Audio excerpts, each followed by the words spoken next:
You know it's going to be a good day. Just heard gin in my ear. Gamecock Larry's on hold and feeling good. Oh, It should be. Last night had everything you would want, except I guess from a Gamecock perspective. You did get the news yesterday that Williams-Brice Stadium going to be open at full capacity. And that one I didn't even know hadn't been official yet. Bill, I guess, is where I am these days, knowing that Founders Park now open at 100% capacity for the weekend. I had seen other stadiums put out there. Was it Alabama? Maybe that led the way here several weeks ago, putting that news out. I know other stadiums had followed around there. I just kind of I'd assumed maybe it was just a hopeful thing that's how it is going to be, but making it official yesterday. What do you make of that news? And were you the same mindset of me, or were you actually following it correctly and realizing that's the first time we got that official word was yesterday? yeah, no, I knew. I honestly, I kind of knew it was coming for multiple reasons, but I thought it was going to be a week or two away. I think again, I mentioned this yesterday. I think ticket money, or whatever your ticket orders or whatever, however you explain it, for season football tickets is due tomorrow, I believe. If I'm correct on that, maybe someone who's in the Gamecock Club can correct me on that. But I believe ticket money for season football tickets is due tomorrow, and so you kind of knew that was coming. I knew that they had not announced it yet. You were starting to see certain schools. To be honest with you, Tim, I think it was the only one that I was completely aware of was LSU, who several weeks ago just basically said, "All right, we're back to 100% capacity. Every event is 100% capacity." I think that was the only one that I was really aware of. And given that it's mid-May, or was mid-May, or I don't know, but today is the 20th. We're past mid-May, but we've still got, I don't know, what is it? When do we start our countdown to 100 days? We started soon, I would imagine, but we're a little over 100 days away. I kind of figured still plenty of time and that they would get around to announcing it. But certainly, I think just on the heels of 100% capacity for Founders Park this weekend, big baseball series tonight, the excitement, I think there's still excitement, the Love Fest with Shane Beamer and kind of the energy he's bringing to the program, and just the new fresh smell of a new coach, if you will, the new car smell, I think adds to the excitement when you see 100% capacity announced. And maybe also just from I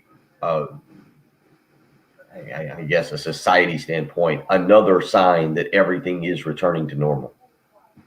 So no mask going to be required in the 2021 fall football season at Williams-Brice Stadium. And today is the date, you're right, or tomorrow, excuse me, is the date, Friday, May 21st, the renewal deadline for existing Gamecock football season ticket holders. That throwback price of $320, the special one-year price from back in 2010 with Shane Beamer, his last year with Gamecock football. It's kind of the reason they got to that. That's available through June 25th. And then you have, I think, season ticket holders can start picking their seat on June 2nd through June 25th. Then you can pick your parking season ticket holders in July from the 12th through the 30th. Those are some of the dates for Gamecock football. Man, last night, you want a walk-off home run from Ronald Acuna Jr. for the first time for the Braves? You want a buzzer beater, beating the shot clock anyway, in a close game between megastars in the NBA and LeBron James and Steph Curry, and LeBron hitting one from about 30 feet with a minute to go to put the Lakers up 100 and go on to win that play-in game. You had it. It's good stuff last night from the professional perspective. Bill, what was the most? Did you get into the hockey playoffs? I know you're into that these days. I watched a little bit of the San Antonio Memphis game. Was kind of excited to see Ja Morant in kind of in his. I don't know. I haven't figured out. Last night was the first time I watched this play-in. I really watched this play-in game. Ja Morant last night, 20 points, 41 minutes. Was fun to watch in that game. 6 rebounds, 6 assists is what he ended up with. Looking at his final stat line, but. Yeah, it was kind of one of those weird nights where that was, yeah, I said happy night. That was That was some happy music, wasn't I was right on cue. You said it was a weird night. The it? music cues in. No, but I was trying to figure out this play-in game, and I was gonna say, was it his first playoff game? It's kind of like the first four in the NCAA tournament, where you try to figure out what exactly it is and what the correlation is. But anyway, I got into that a little bit. Watched a little bit of baseball and just a little bit of playoff hockey last night.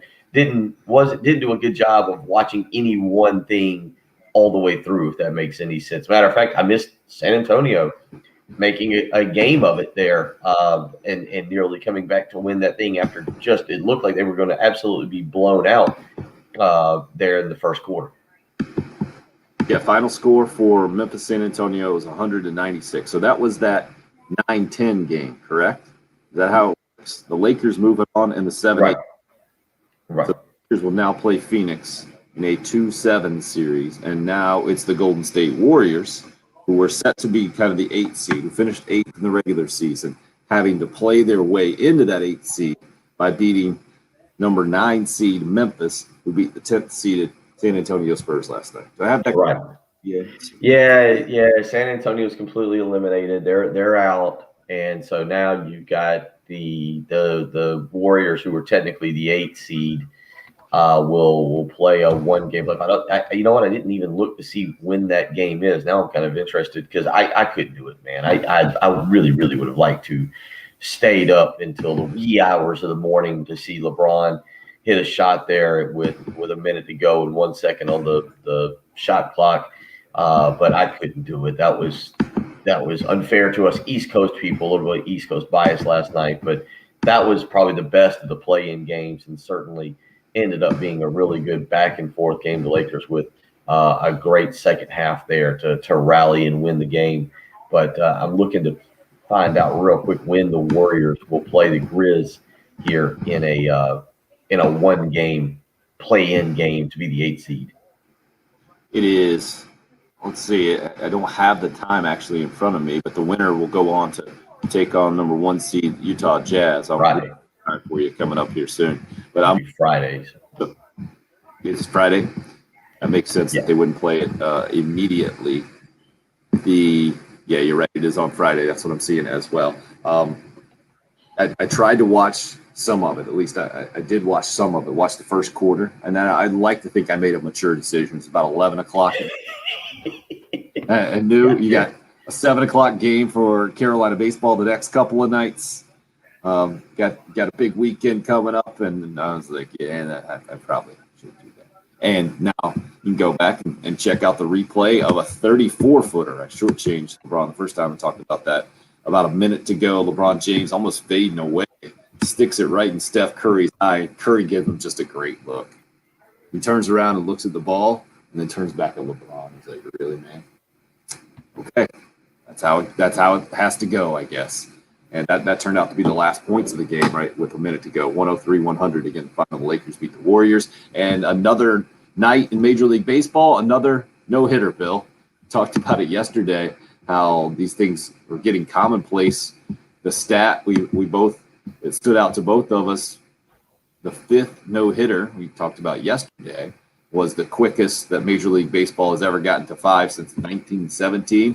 And now the Yankees' Corey Kluber throws Major League Baseball no-hitter number 6 on the season, and back-to-back nights. I guess it's happened, it's the first time it's happened in a long time in back-to-back games since 1990, I'm seeing, when Dave Stewart and Fernando Valenzuela did it on the same day. Man, I remember that day, actually. That's weird. Okay. It's the quickest this thing has happened. And the first time, what am I seeing, since 99, the Yankees have gotten a no-hitter. You want to guess who the last no-hitter for the Yankees was? David Wells. Close. Really? David Wells was after David Cone. What David Cone? Was it? What David Cone? It was David Cone. Really? 1999, July 18th. He had a perfect game against the Expos. Wow. The Wells date for you as well.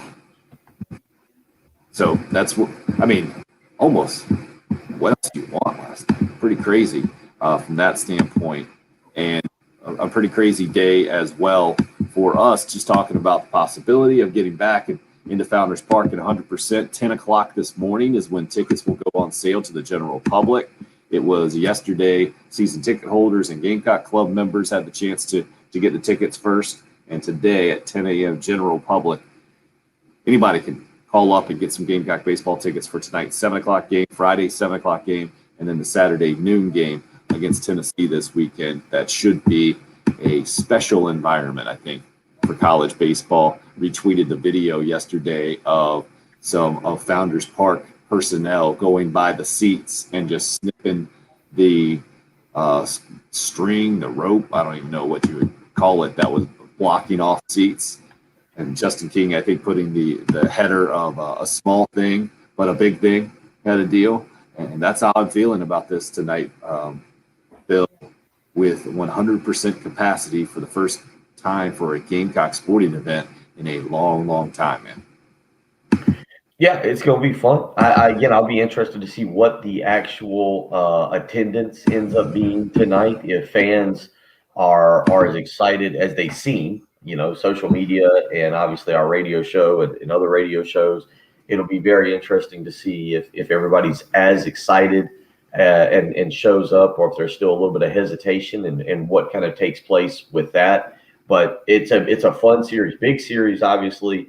A lot riding on it for the Gamecocks. Opportunity to win a series against a top 5 team nationally. And if you do that, maybe you end up hosting a regional. It's hard for me to believe, really hard for me to believe, that you're going to end up having the SEC tournament matter that much into regional decisions. I think across the board, maybe the NCAA selection committee is not going to factor in conference tournaments. But with all that being said, I'm interested to see it. I'll definitely check it out tonight on the SEC Network Plus, just to kind of see what the environment looks like and how it looks on television. Of course, we'll hear how it sounds right here on our station as well. But yeah, are people going to race back to the ballpark? Is this where everybody flips the switch, I think, as Patrick said, and fired up and shows up tonight and brings their pom-poms or their big head cardboard cutouts, or they're heckling their best heckles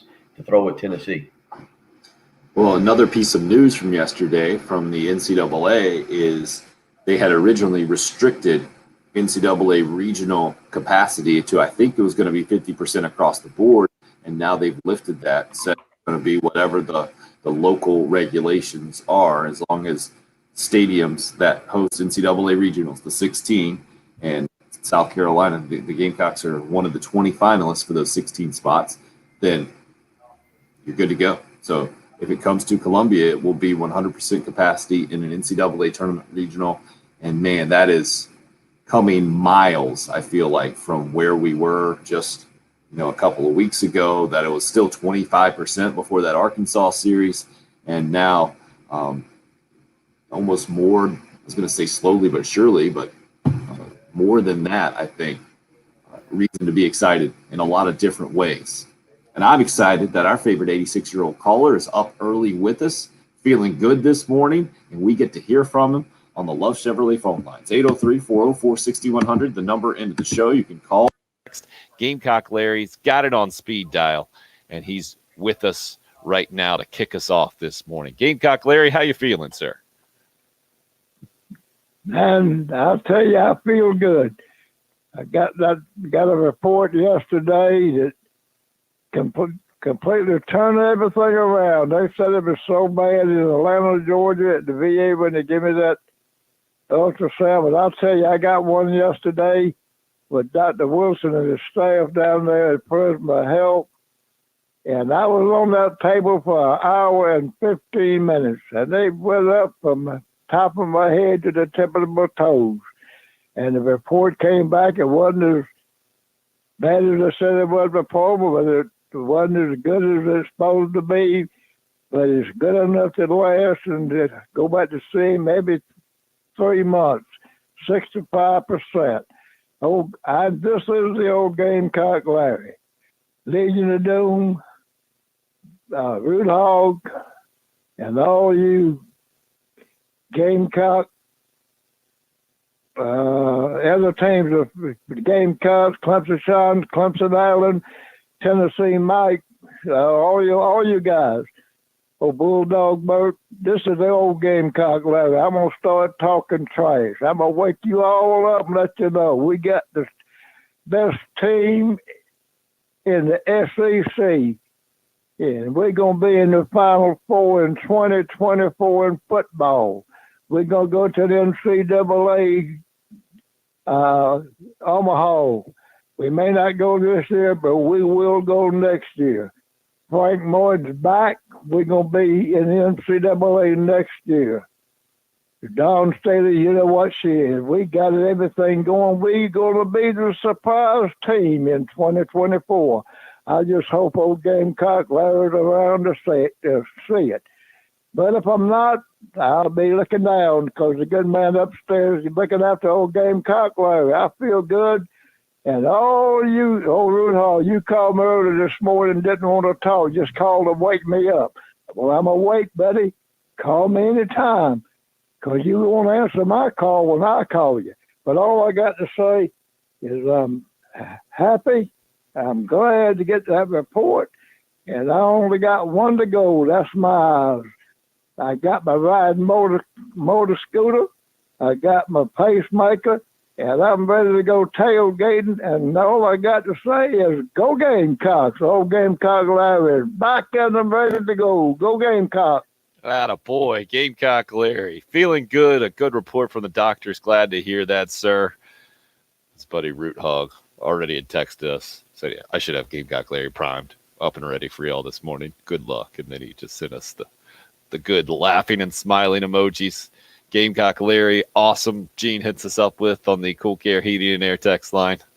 What do you think, Bill? It looks like you're a little overwhelmed right now. I don't know if you can handle Gamecock Larry's energy. That was a lot. I went more towards my television and the beautiful scenes down at Kiowa as the sun is rising over the Atlantic Ocean, and we're gearing up for what I think should be a really, really fun tournament down there. They're actually showing a really neat kind of montage of them designing, moving dirt around on the course. So that's kind of where I went to as all that was transpiring. I'm sorry, you went to a video of moving dirt around as more exciting than Gamecock Larry on a Thursday morning. That would be correct. How? Well, it had more to do with after the hurricane down there. I now have a lot of questions. I actually really I'm not going to leave you. And I also checked out my Powerball numbers from last night. Good news or bad news, whatever you want to go with. I did not win. Sorry about that. What's the number up to? I got a number. I never pay I attention think to it's that. Powerball. I don't know. It's somewhere over 200 million. I felt like because it was only at 200 million, it was probably just like me and 8 others playing, and I had a chance. I felt like last night, I thought it was low, so I was like, I didn't think that many people were playing. I thought there was better chance, better odds. Papa Joe, Gamecock Larry bringing the heat. Don't call me, I'll call you. Billy says, good to hear Gamecock Larry up this morning, feeling good. Absolutely. That gets me in a good way this morning. I mean, I mentioned my gas baggy hot takes from last night. Didn't even mention that PGA Championship teeing off in Kiowa. I think that's exactly just where we are. From a non-football standpoint, could not ask for much more this morning on May 20th at 6:24 as we get going here. Love to hear from you again as we roll on this morning. The video stream up and rolling, sponsored by Buford Lending on Facebook, YouTube Live, also on the station handle at 1075 The Game on Twitter, where you can find the video version of this thing. Love it if you're tuning in on the audio stream on your app or listening through 1075thegame.com, maybe another app on your smartphone, or you're checking us out on the old FM dial, wherever you are listening to the early game. We appreciate it. Just getting started here. Who knows where this thing will go on 1075 The Game. It's a new year. They're hungry. They're driven. New attitude. I want guys that want to be here, not just going out there to hire some guy that has a famous last name. It's not some retreads. We're a bunch of guys that I think are ready to prove to people that we can do some special things here. New attitude. I do believe that things always.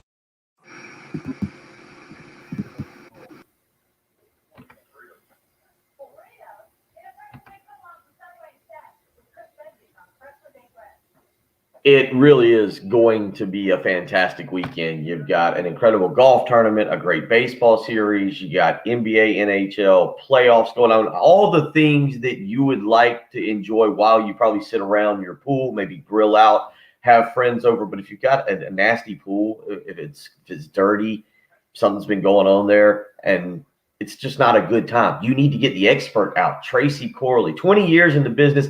Get him out there this morning. That's right. Give him a phone call. He'll be ready to help you. I promise. That's the great thing about Tracy, family-run business.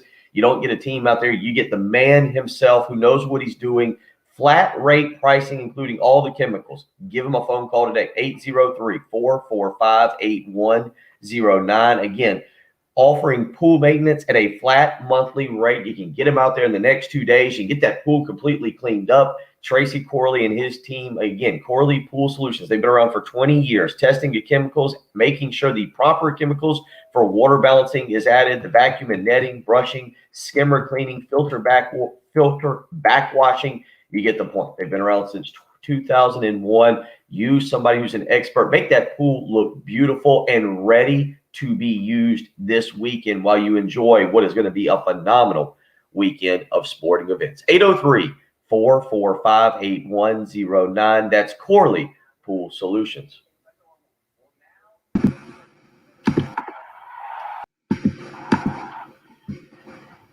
always have too many tabs open. There we go. I actually really did look, and I pulled up the ocean course, and I just based on what that little montage was, I can kind of understand what they were talking about. Pete and Alice Dye. Tim, did you know Alice Dye was a part of this? Did not. Didn't know she was behind Pete there.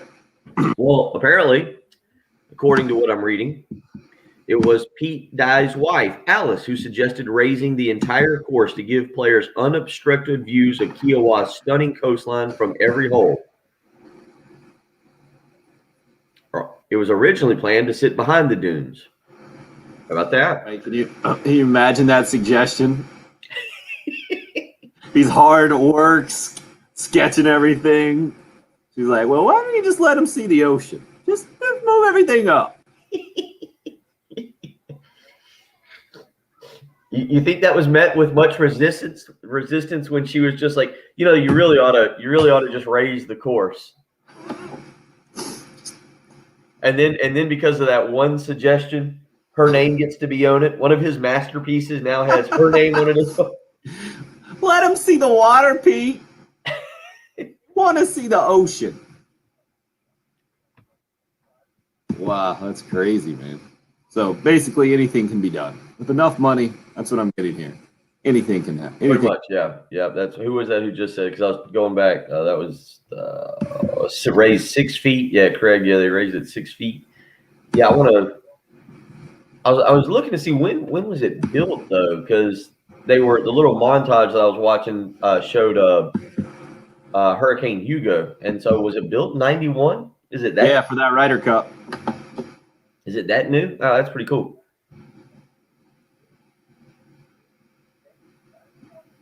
I think so. And then when I was down there last time, I think before that 2012 championship, it might have been before then, but they were doing another big thing just because I guess the way that the ocean was coming in and moving stuff out, they had to kind of replenish a bunch of sand just to make sure they're keeping everything where it needed to be. I think there was an environmental group issue. Oh, boy.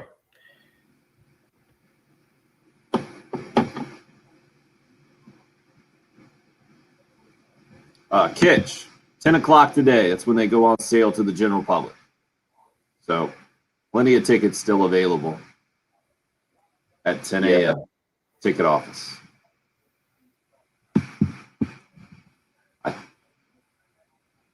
I don't know. I don't know how I feel about that. I kind of won't be surprised and will be surprised at the same time if it gets sold out. You know what I mean? I would be a little, well, obviously being sold out and and everybody showing up is two entirely different things. But yeah, I'm kind of with you. I really just have a hard time seeing at the last minute, especially on a Thursday night, everybody making the trip. Like, I think you're right. Friday night, I can see people buying 2 tickets and making the trip from Greenville or Charleston or out of towners that want to go. But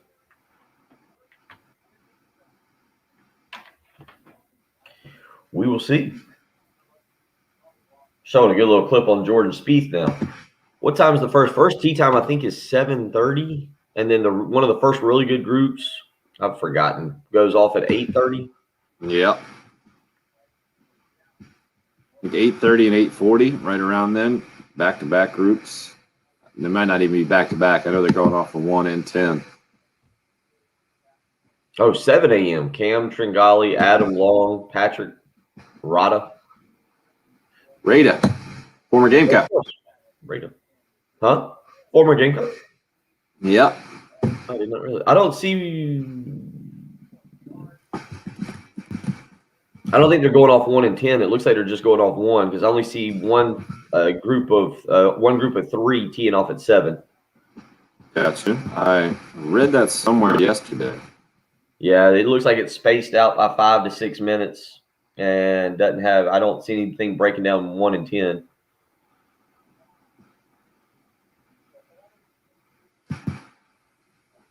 Ricky Fowler, Adams. Oh, John Daly tees off at 7:44.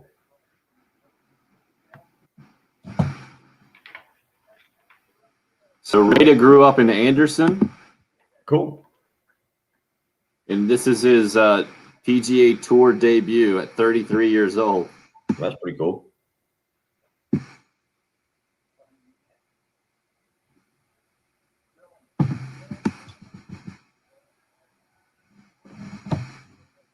So I guess, and the way he got there, he won a playoff at that PGA Professional Championship. Get one of those 20 spots that PGA pros get. That's pretty cool. Oh, it's pretty brutal. He qualified to play in it last year, and then it got canceled.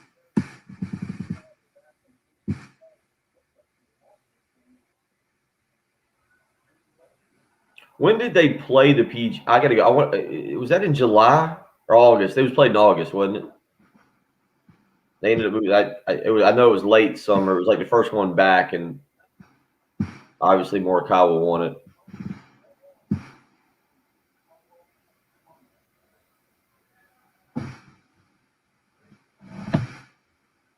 And I guess Rada is buddies with Bill Parcells. Oh, really? Yeah, who is a member where Rada is the pro there, MacArthur Club in Florida, I think. Oh, cool. How about that connection there? Look at you with the knowledge. We're just the live stream, nothing but insightful information this morning. All right, we're headed back in. Okay, Jen, we'll do this Kingston sound in just a second. Cool. Okay. You guys are up. LeBron James buzzer beater. Ronald Acuna first ever walk-off home run. PGA Championship teeing off at Kiowa Island. Couldn't ask for much more from a pro sports perspective for us around here, but from the Gamecock perspective, it's going to be all about what happens at Founders Park the next 3 days to see if there will continue to be baseball at Founders Park for an NCAA tournament regional. The Gamecocks, Tennessee, getting after it tonight. Both teams finalists on that list of 20 schools that will be hosting one of the 16 regionals that will be played this year. And now the NCAA also mentioning yesterday that it could be a 100% capacity. All they have to do, these hosts now, is to follow local regulations. Will not be an NCAA mandate less than 100% capacity deal like originally announced. Mark Kingston, Carolina coach, meeting with the media yesterday ahead of the series and talking about multiple things, keeping the pitching rotation the same as last week, as you would expect after a sweep at Kentucky went well. So it's going to be Brandon Jordan tonight, Brett Carey going tomorrow night, and then in the series finale, guy who used to start these SEC series, and Thomas Farr as his starting pitcher. And Bill, it was the comments about just kind of how far we've come to get where we are today, and then obviously tonight for this SEC series opener that stood out to me. Wanted to let everybody hear this first, and then we'll discuss. Again, Carolina head baseball coach Mark Kingston meeting with the media yesterday.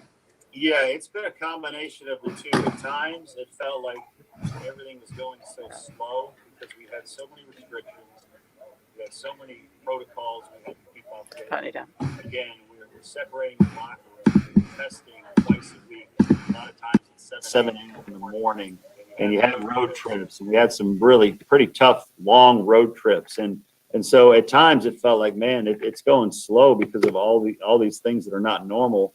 But then other times it felt like it was flying by. And to think that we are in the last weekend of the regular season, hard to believe, So to answer your question, if I had to pick one or the other, I would say in the big picture, I think it's flown by. I can't believe it. It feels like we were just trying to figure out the protocols for fall ball and can we have a team meeting even? I remember talking about we can't even have a team meeting in our locker room. We have to spread them out. We have to do Zoom calls.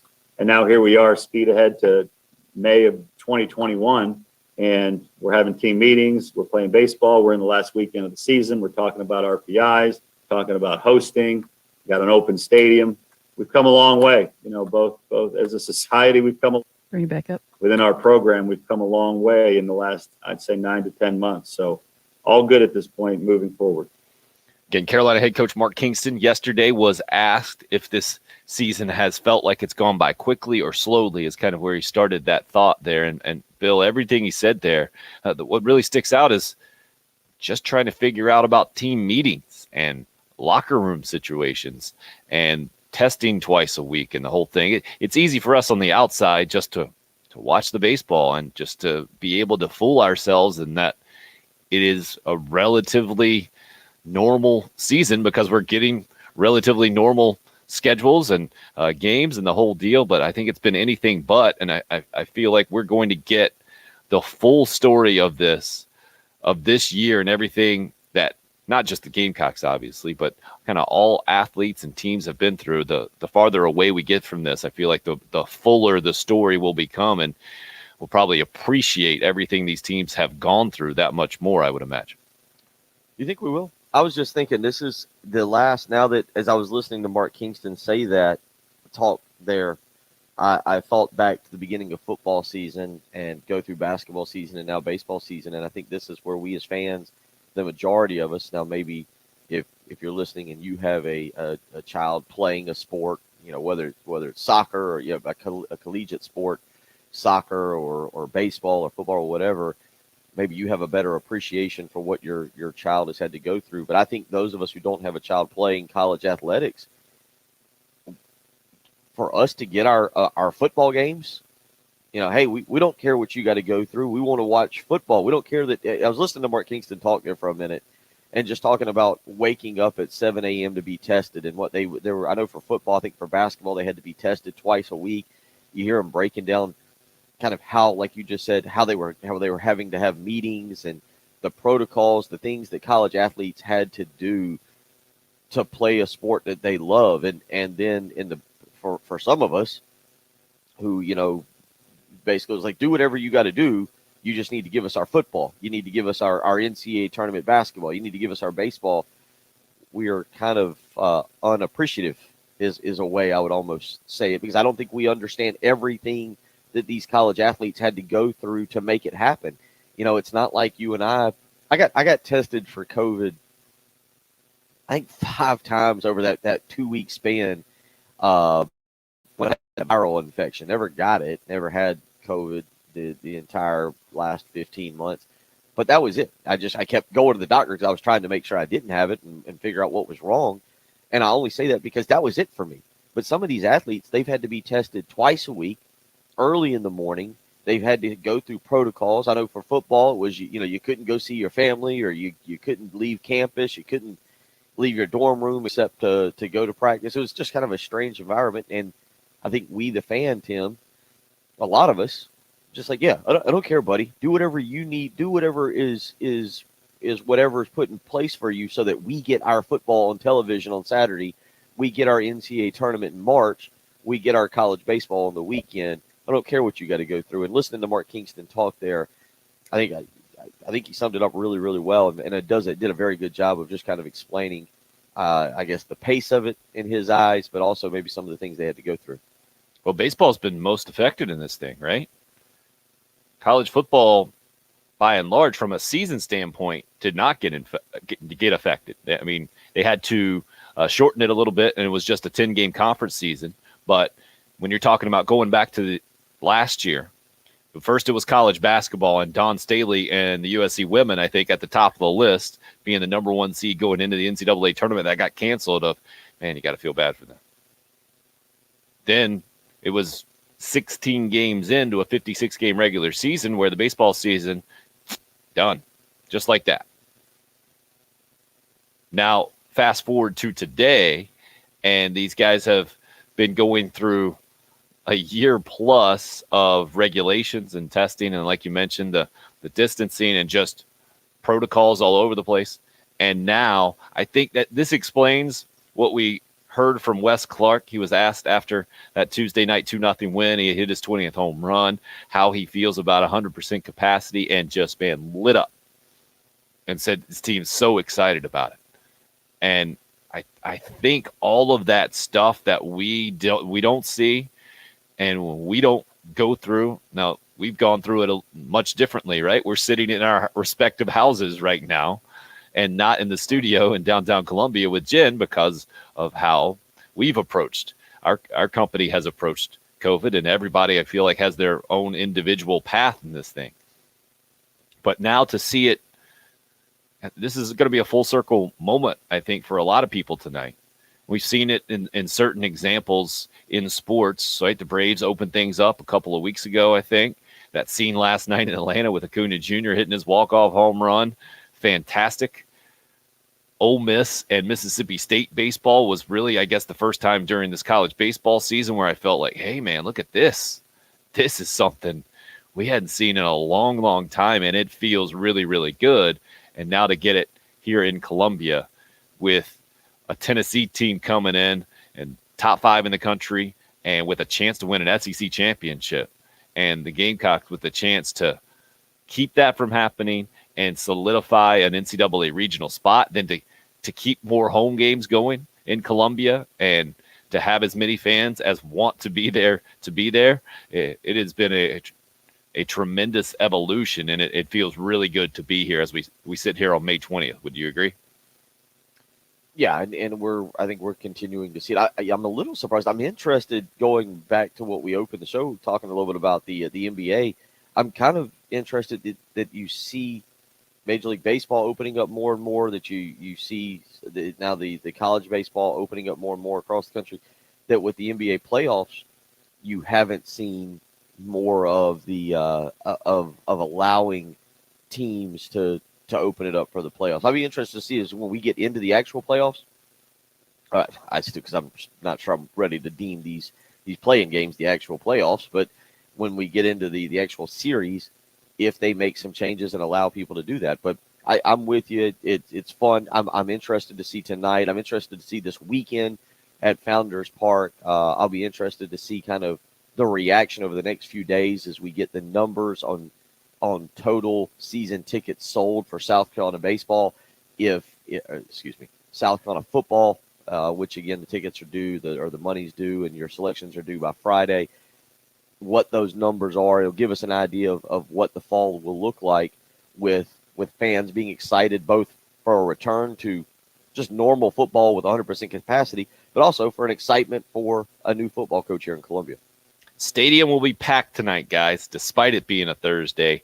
Mark it. That's from Chris on the Facebook live stream. And he's also pumped up that Williams-Brice Stadium will have the opportunity to be at 100% capacity because he says his daughter will be cheerleading for the Gamecocks for her first year. So good for you, Chris. I don't doubt that it will be a spirited environment for baseball. I think it'll be a matter of, all right, how did they sell exactly all of those tickets, or did they get close to capacity, or the whole thing? I know Gamecock fans are pumped up about it. It's going to be a fun night for sure. Again, 6:45 airtime here on 107.5 The Game. 7 o'clock first pitch, both tonight and tomorrow night. Then the noon game on Saturday against a Tennessee team that comes in with the number 4 ranking in the country. The Gamecocks moved up several spots after the sweep last week. Depends what poll you look at. The one we go by here, D1Baseball.com, moved up from 25 to 21. The RPI numbers even better for Carolina, I think up to 11, 12 or so. Tennessee, I think, number 8 or 9. If you're really into those numbers, that will change again after this weekend. Could be dramatically. Certainly, I don't think the Gamecocks are going very far if they don't win the series because they're playing against such a good team. Do have the opportunity, though, to make a significant move up in the RPI if you stay hot, especially like last weekend when they swept at Kentucky. Time for us to take a quick break here. You're listening to The Early Game. It's 107.5 The Game. We've got a way to help you with that Zoom call for work. You know when the mute button.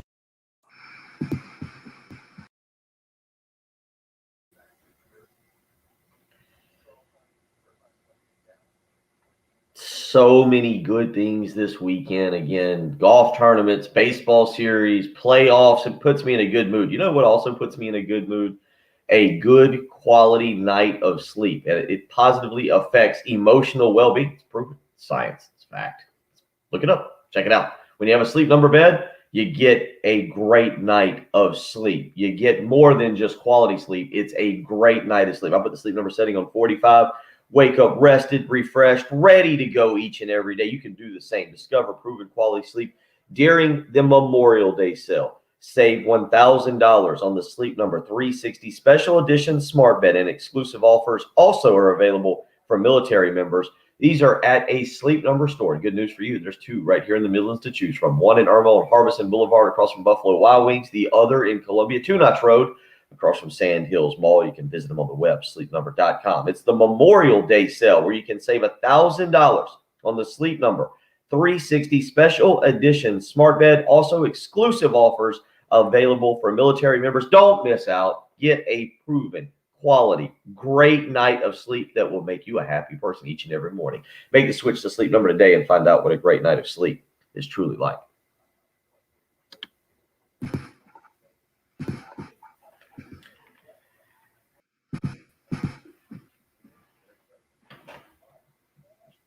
Just typing in the old PGA picks right now into Twitter. Alrighty. Oh.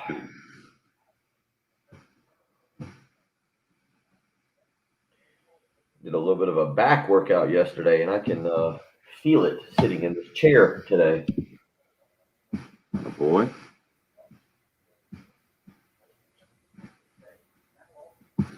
Yes, Craig, I would disagree with this assertion. Now, pretty even keel, I'll give you that. But definitely showed emotion. I would point you back to the Vanderbilt game earlier this year where he got kicked out. I would go with intense more than robot-like. But we got to talk to him right after he was hired, and he was happy to play around with us a little bit. The most surprising thing in our interaction with Mark Kingston was a couple of years ago. We were there doing the opening day thing at the stadium. He's nice enough to come on with us. And, our buddy Brian Jeffcoat's got the suite in the press. Great stuff, great food. He had the donuts at that point, and most people just give us the old polite, like, "Nah, I'm good." The whole thing. He's like, "Oh yeah, I'll take one of those real quick." He's like, "Yeah, this sweet tooth is a problem." It was awesome. Yeah, he's a good guy. Immediately, and that's like how he connected with Bill too. Bill asked him one of those questions, I think, after he was hired there, the whole thing. And I think it stuck out to him because it wasn't the typical, baseball new hire question, and maybe because he has the affinity for donuts as well, Bill. I didn't see that one coming. Well, it is such a difference, and not to bash on him, but doing that interview with Will Muschamp I tried to cut up and ask him about donuts or vacations, and he's like, "No, we eat Nutri." What did he say? We eat healthy. What was it? What's the breakfast bar that people can eat? Not Nutri-Grain bars, but whatever it is, fiber bars or whatever. No, there's no vacations around here. You're just like, that's no emotion. I know Muschamp was kind of famous for angry faces and emotion on the sideline, but I would say different there. But to me, if you had an emotional baseball coach, you got a problem in a lot of ways. I would say, The SEC, man. Tim, you would agree with me. Ray Tanner had less emotion outwardly than Mark Kingston, right? Outwardly. I think it was shown. I never saw Tanner. The one time I remember Tanner really showing emotion is when he had to kick Nick Fuller and Lonnie, was it Chisenhall? And he got upset talking about it. Yeah. Well, I think it's also just like a speaking cadence thing. True. Ray Tanner sounds a lot more like a lot of us around here growing up in North Carolina, and Mark Kingston didn't. He's a close to DC guy, I think, growing up, and sounds a little different, even though he went to North Carolina, spent a bunch of time in the Midwest.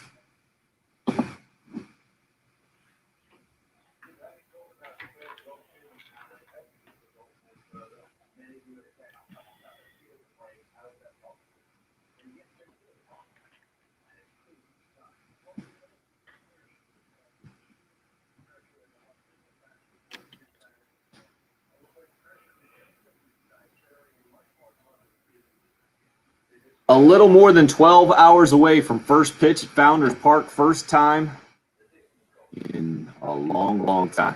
100% capacity is going to be allowed tonight, again, about 3 hours from now. Tickets will go on sale to the general public from the Gamecock ticket office.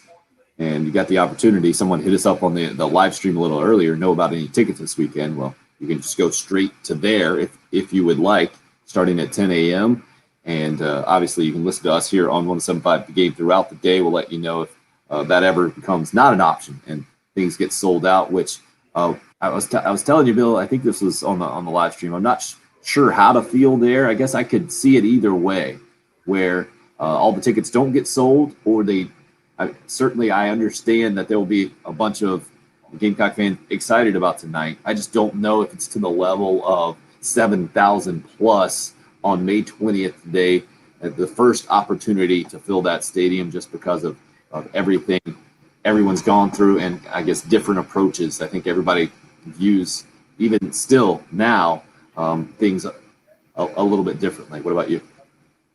I think it was a Friday, Saturday, Sunday series that you would stand a better chance of the opening night being completely sold out. I think a Thursday night game. Plus, correct me if I'm wrong. Was it Tuesday? It was Tuesday they announced. Not my days. It does feel like Friday, by the way. I may not show up tomorrow. I may be so confused that I don't show up tomorrow. You're at your house, dude. What do you mean you may not show up? I may sleep in. Fine. I may sleep in or arrive sometime I may wake up at sometime in the 7 o'clock hour and be like, oh man, I have to do a job. Stumble on camera at 8:45. Just opening up your laptop, seeing what's going on. Yeah, what are you guys doing? It feels like Friday, but I think they made this announcement on Tuesday. It's kind of short notice for people on a Thursday night. I don't know, people have, I'm certain some parents out there, maybe they have Little League baseball practice or games or some things going on. Little short notice.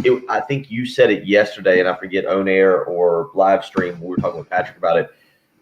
You could see the scenario where tonight, not every ticket gets sold out. It's a little bit different.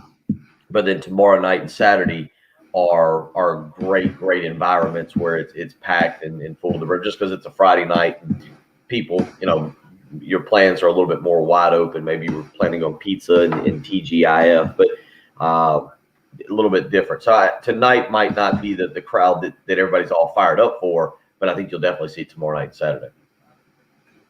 How about former Gamecock Patrick Rada this morning? 33 years old, first ever PGA Tour event. He is a PGA professional down in Florida at a club, Arthur Golf Club, that just happens to have members of Bill Parcells and Nick Price.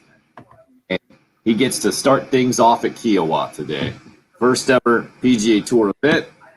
First group coming up in how many minutes? 6 minutes away? I got it unofficially at 6 minutes. Yeah, I've got the Golf Channel on. I guess my phone says 6:55. My computer says 6:55 now, so it looks like I'm synced up. So 5 minutes, I would reckon. Probably making his way to the first tee now, don't you think? Whew, I can't imagine the nerves. He sitting in a newspaper article that I'm reading. Hopefully I make a good swing. Well, that's how I feel every time I swing. Yeah. No kidding. I can't imagine everything that he's dealing with from just an emotional standpoint. Originally from Anderson, so playing back in the home state here in South Carolina. The Ocean Course is the site. Kiowa Island getting ready to get going, the center of the universe from a golf perspective. We'll try to be the center of the Sports Talk Radio universe when we come back for hour number 2.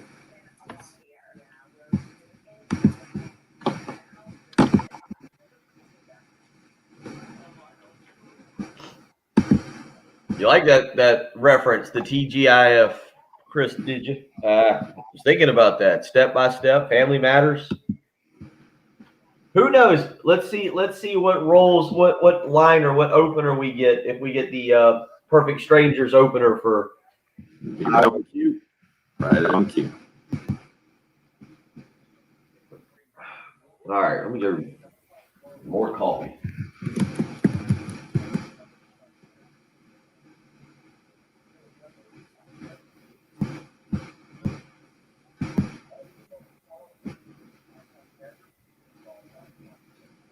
But man, what are the Houston Texans doing? I realize it's May, but they just signed up. They just paid $250,000 to Jeff Driscoll. He can make $2.5 million. He's their 5th quarterback on the roster. What are you doing? Drafted Davis Mills. I mean, I get it. Deshaun Watson situation's a mess. You got to be ready for it. You got Tyrod Taylor. You got Ryan Finley. Well, why you need another quarterback, man? Unbelievable.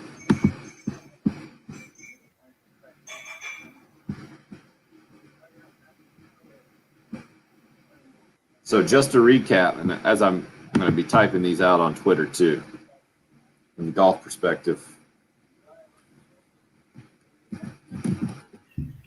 Tommy Fleetwood, I'm writing in as Bill's dark horse. Jen, did you see the email from Josh? We do that during the break at the 8 o'clock, the next top of the hour.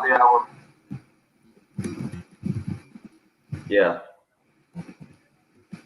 We got to cut a sleep number. Yeah, I missed that. I guess we'll get that. Yeah, we'll do it. We'll do it. Do it in the break in the next hour. Right. Taurus. So you got Bill's got Tommy Fleetwood as his dark horse, Justin Thomas as his favorite.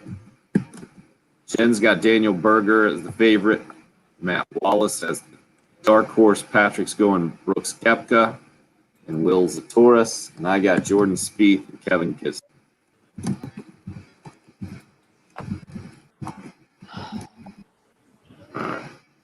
Yeah.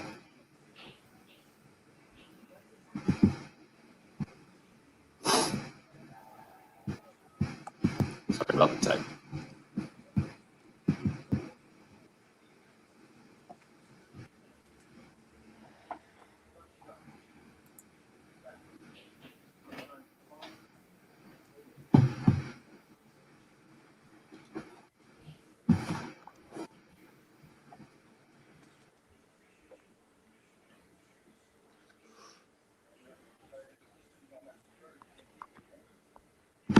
Let's see if we can figure out what Twig was trying to say. I like, who starts with a P? Oh, man, Paul Casey. Got him. Oh, yeah. He's always a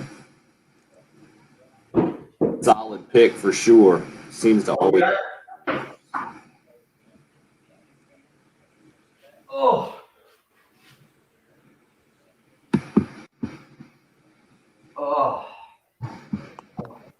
What is going on at Bill's house? I got this roller. I'll show you in a second. You can kind of like lay over and it's supposed to like, I don't know, stretch out your arm or massage.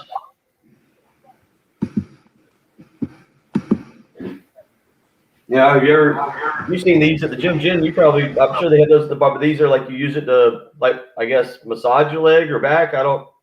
These hard foam. Yeah, foam roller. Yeah, it's supposed to help your roll out the muscles. Yeah. Feels good. Good way to start a Thursday morning. In front of how many people? Only thing would be better if I could take the equipment into the sauna. But I'm pretty sure that would damage it. You can come on in here this morning. It's a sauna. Yeah, I saw your tweet. I don't do well with heat, so like in a small space.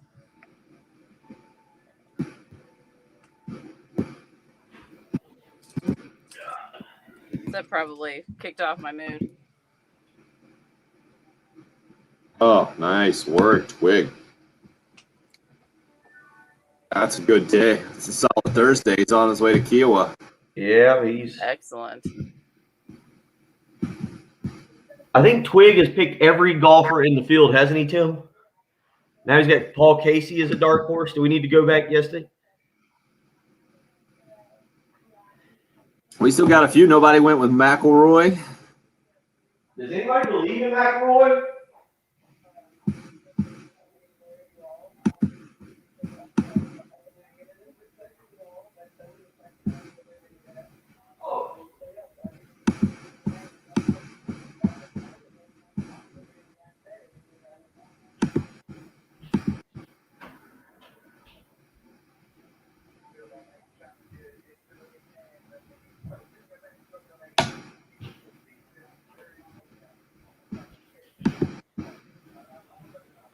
Or when you're recording audio and you have everything in program too, because you're having to record a spot to send to an agency, and then that records over your Kingston audio. Good times. Okay, so I'll have the scouting report momentarily. You can already tell this is one of those mornings where I'm way more active than I should be for 7 a.m. Yeah, you'll be toast by 9. So Chin 1, 2, and 3 not available now. No, they are. I think it was my scouting report that it hosed up. Thank you. And I'm still going to break number 1 into 2 pieces.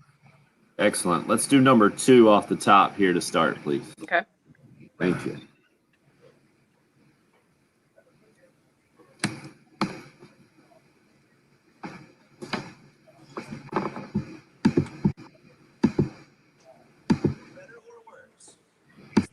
Game with Tim and Bill. You know, the old cliche is if it doesn't kill you, it makes you stronger. And this schedule could have killed a lot of people. There's no question about it. And at times we took some wounds on, but we didn't die and we kept fighting back. And we've put ourselves in a position now to be, basically one of the top 10 RPI teams in the country. And we put ourselves in a position, that schedule, to host. Carolina baseball coach Mark Kingston yesterday ahead of tonight's Tennessee-Carolina series opener, 7 o'clock, where full capacity is a possibility. And at 10 o'clock today, less than 3 hours away, tickets on sale to the general public. Went on sale yesterday to season ticket holders and Gamecock Club members, and at 10 o'clock this morning on sale to everybody else. And going to be a special environment for everyone.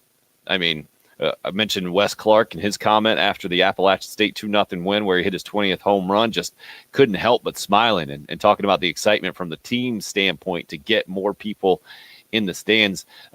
Bill, that's the thing about playing for South Carolina or, I mean, even compared to Tennessee, right? I mean, the series history is incredible. The Gamecocks have almost won 2 times as many games as they lost in this series. Tennessee is having a tremendous year, no doubt about it.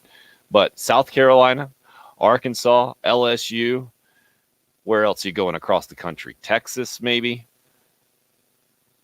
Other than that, I was going to say Vanderbilt, but I don't think you can count on necessarily a highly charged environment for a lot of college baseball games. The environment that you play in, the home field, the crowd behind you playing in front of a bunch of people is unique. And it's one of the draws to South Carolina baseball. And it's something that these players haven't been able to experience in more than a year now. And to get the chance to do that in a series that matters a bunch, I feel like this is going to have that super regional feel, Bill, that is so special in college baseball. I think it's one of the best arguments for college football playoff expansion, and to do it on campus sites, to have a home field advantage in a win or go home scenario is just really special. We've been fortunate enough through the last couple of decades to see it a bunch of times in Columbia. And I think at this time of year, when Gamecock baseball isn't even in consideration or is clearly not going to be one of the top 16 teams in college baseball, it really bums Gamecock fans out, missing out on how special that becomes this time of year. And then a possibility to go to Omaha and then, take it up another notch. But to get that back tonight, it's going to be a ton of fun. Again, 7:00 first pitch. You gonna call a sellout here, or are you gonna think that it'll get close and not quite sell out tonight? Where are you going on that? Well, again, full capacity and a sellout are two entirely different things. I think will they sell all of the tickets and then people don't show up, or maybe it's only 5,000? That's what I see more likely to happen. I don't know if people. I don't know if people buy tickets today or if Gamecock Club members have bought tickets with the intention of giving them away or waiting to see tonight. I think it's supposed to be a pretty nice evening. As I look out here, the sun's up. I don't see it being very windy. I know that there's no rain in the forecast. So I just say all that because I can see a scenario where all the tickets are purchased. I don't think it'll be full capacity tonight is the answer, what I'm trying to say. Now, does that mean all the tickets get bought or sold? I don't know. I mean, how many times have we seen South Carolina with, South Carolina football with 81,000 or 80,000 tickets sold and announced attendance of 74,000 or 73,000. That's something where I could see all the tickets sold, but announced attendance is something like 5,500 or 6,000 to pass through the gates. Yeah, I feel like it normally goes the opposite way. If they sell those tickets, I think then it goes on the official attendance. But you use your eyes and you see a little bit different. I think it's going to be, I think it will be a sellout to where we are. I know you mentioned tomorrow's night's game with the higher likelihood that that's going to happen, and I agree with you on that. But I just think that's where we are, and there are enough people right now at this point to be that excited about it and to get back to it tonight. It's just talking about, and this is a more broad conversation about attending sporting events. Saturdays for football with 80,000, you got people coming in from all over to spend the day in Tailgate. So it's easier for 65,000 of your closest friends wearing garnet and black to show up and tailgate. I see it more actually with people that live here in the Midlands traveling up to Memorial Stadium in the upstate there to go to a Clemson game and hang out there. You kind of make a day for it. College basketball games, Tim, you got a huge arena down there, 18,000. It's a little bit harder for people from Charleston and Greenville on a Tuesday or Wednesday night to make the 1.5, 2-hour trip and then drive back home late at night. Now, you narrow it down to what is it, 66 or 6,800? I forget. 66, I think is what it is, roughly. That's a much smaller number. Maybe all the Gamecock fans in the Midlands can fill it up. You don't need people from Greenville or Charleston. But I do wonder with the kind of the quick notice, about 48 hours, a little more than 48 hours, I guess is what you would say. Notice that extra tickets will be available. It'll be interesting to see if the extra 3,300 or so end up being sold. And also, I kind of wonder, here's the other question about it. I know it's general public today that goes on sale at 10 a.m. Mm-hmm. How many Tennessee fans made a last-minute decision to travel down and spend the weekend down here and watch their team? I bet it'll be a solid number. We've seen it. We did see it, I should say, with women's basketball for a long time when Pat Summitt had it rolling, that there would be a lot more Tennessee fans in Colonial Life Arena or Carolina Coliseum than Gamecock fans. Obviously, Dawn Staley has changed that massively in the last 10 years or so. And it's just no longer the case. But The Tennessee trip is one of those. We were talking about road trips earlier this week. How did that come on? I don't even remember how we got on the road trip thing. The recently. scheduling of the North Carolina series. By the way, that's right. By the way, I'll pull it back up. You saw there was more scheduling news that came out yesterday regarding South Carolina and future schedules. Did you see this? App State. To get to it. Modifying the App State schedule for South Carolina, adding 2 games and pushing back the trip to Boone. I think Patrick had kind of talked about that in 2025, that South Carolina was slated to go to Boone. Wait a second. In a year where was Shane Beamer listening to us on his way in, and he heard Patrick say, "All right, 2025. Here's the schedule." What was it? Is it Virginia Tech that year? Virginia Tech and Atlanta, Coastal Carolina, and Appalachian State. They'll still play App State that year. It just it'll be here in Columbia. And push back the trip to Boone to what year? Do you have it in front of you? 2033.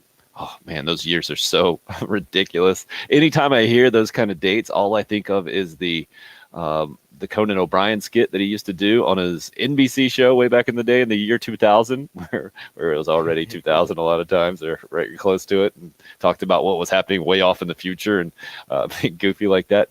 2033 at Boone now, if you're looking to make that trip for Gamecock football. But my point was, in this little gas baggy hot take, the Tennessee-South Carolina road trip, either way, whether you're going up to Knoxville from around here or you're from Tennessee and you're making the trip through the mountains to get here, a very doable one in the SEC, and one of the shorter ones for sure. And this time of year, where we are sitting here on May 20th, everything we've all been through, I'm guessing there are plenty of excited Tennessee fans that are going to be coming to Columbia. We'll see a little bit more orange than usual in town in the next few days. But again, 6:45 airtime tonight, 7 o'clock first pitch. Same schedule for tomorrow night's game number 2. Brandon Jordan is the starter for the Gamecocks tonight. Brett Carey, game 2. And then Thomas Farr in Saturday's noon start, just like last weekend's starting pitching rotation. Mark Kingston said it wasn't even much of a thought to switch it around this week, especially having moved the series up now to Thursday, Friday, Saturday. I'm really interested to see how the bullpen reacts. I want to let you hear some more of what Mark Kingston, the Carolina coach, had to say about Tennessee's team specifically when we come back. And you just gave me a Shooter McGavin point there, Bill. Well, no, I was looking. I flipped over to Sports Center, and they're showing Corey Kluber's no-hitter from last night, and they were shot. And it really, the most amazing thing is we've talked about on the live stream. If you've missed it, a lot of great information on that we've shared on the live stream about the PGA and Kiowa and the building of the course and all that. So it's been a very informative radio program this morning, or maybe a live stream. But the thing that has blown me away the most is I would have lost a lot of money to you that David Wells' perfect game came after David Cohn's. So I looked it up because I'm just watching. They were showing David Cohn's perfect game here on Sports Center, and David Wells was in 98. David Cohn's was in 99. I feel like David Cohn was older than that. It would have been a tough morning had you known that little stat ahead of time and bet me on it, because I would have gone all in on David Wells. Well, I still Hard to believe that. I still think of Cohn as a Mets guy. So earlier on in his career, and I still think of Wells as like a Blue Jay or a Tiger, anything but the Yankee. It's just how I see him. But yeah, you're the Yankees fan, and first Corey Kluber's last night, the 6th of the season already, but the first one for a Yankees perspective since that Cohn no-hitter in 99. That was not too long after the Wells perfect game in 98. I just because this stat got popped up, not because I did research on it, it was just in the article I read, but it had me thinking like, it's the first road no-hitter on the road for the Yankees since 1951, the year Tommy Moody started playing baseball. You probably know that. Unnecessary on the Tommy Moody dig there. Just making that Tommy's a Red Sox guy, I think, too. Yep. You can at least give us a name of the guy that did it in 1951. I'm trying to pull it back up. It's a guy I never heard of. Like I want to say like. What I want to say, if I'm just trying to remember correctly, it was like Alan Shirley, but that's not correct. So I'm pretty sure. Let's see here. Go ahead. Allie Reynolds. Okay, of course. The club's first road no-hitter since July 12, 1951, when Allie Reynolds did it at Cleveland. Bill Gunter, baseball historian this morning, ladies and gentlemen. I am challenging Tommy Moody to a baseball knowledge contest. I'm already just spilling gin in our NASCAR You're page. challenging, all right. I may as well take on another member of the staff here in something that I'm not quite adequate at. Okay, let me throw one at you as we head to break here from the Gamecock perspective as well. Do you remember who threw the last Major League Baseball no-hitter before last night's Corey Kluber no-no? Yeah, it was 2 days ago. Well, it was just the night before. Uh-huh. It was Got him. That was pretty simple. The point of this, it though, was the kid. It was the kid who had 49 previous outings who didn't go more than 7 innings. It was 3 and 17 several years ago. Nobody had a reason to know his name. got it. I'll let you keep trying to dig up his name. But Tommy hit us up on a text yesterday, and he actually says he gave proper attribution. He says Andy Demetra, former Gamecock play-by-play man, actually hit him up and mentioned that same guy actually threw 7 innings of no-hit ball against the Gamecocks in one of the weirdest games of all time, where Carolina ended up with 1 hit after this thing was resumed. I think a day later, they actually won the game. He's gone to the computer. Did you get some information now? Did you get the name? I was never gonna get this guy's name. I had a better chance of saying Danny Tartable than Spencer Turnbull. So Turnbull was pitching for, you want to guess what SEC school? It's a tough one. That's all. I was actually just looking that up. This is going to be he's from Alabama, so I would guess Auburn. It was Alabama in 2012, where he went 7 innings of no-hit baseball against the Gamecocks. I think this was like game 1 of the series, maybe game 2. So it gets delayed and finished the next day. One of the first few batters the next day was Adam Matthews, who hits a home run. That's the Gamecocks' only hit. They win the game. Okay. There you go, Tommy Moody. We'll see what you got for the Tommy Trivia coming up after this. You're listening to the early game. That's 107.5 The Game. Of the Gamecocks and new head football coach Shane Beamer, 107.5 The Game. Today is an absolute dream come true. Not just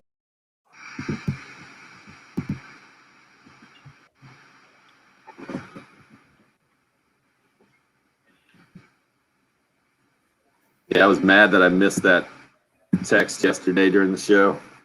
Yeah. I didn't get that one. My lack of responses must have finally taken me off of that text message.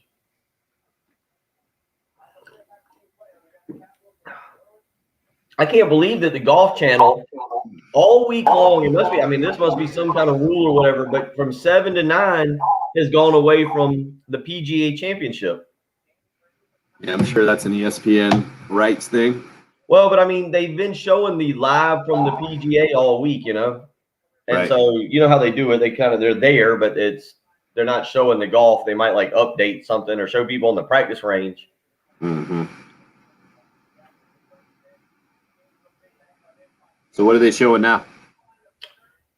The women's event. Live? The Investec South African Women's Open 3rd round. That's what it is. So it's the time change, right? That they can actually more golf there. I was going to say, why would they be live at 7 a.m.? But I'm guessing they got some more players on the course if it's in South Africa. Not that I know what time it is there, but when they had the World Cup there not too long ago, I remember it being different. I feel like it's probably 8 hours. My guess is 8 hours. 8 hours ahead. Yeah. You're saying it's 3 o'clock in the afternoon there? That sounds fair. I'll go 6 hours. Yeah, I'm going to say it's a little bit behind. I think England. You're right. 119. It's officially 119.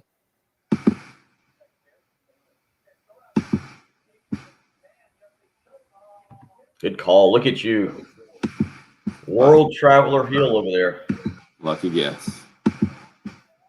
I thought it'd be a little bit behind England, because I think England's 6 hours. I think. I'm gonna say 5. Is it only 5? I don't know. I've never been to either place. Would like to go to both.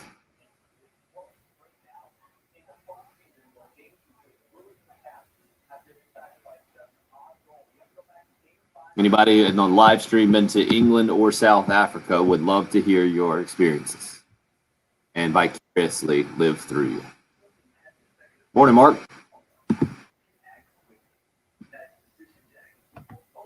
Yeah, I think the first featured group is Fowler and I don't want to tell you wrong. I'll look it up. well, featured group, I guess is different. I guess I just looked at names, but I think Fowler and he's playing with somebody else. There was three guys. Well, there was two guys in the 3-man group that his names were prominent.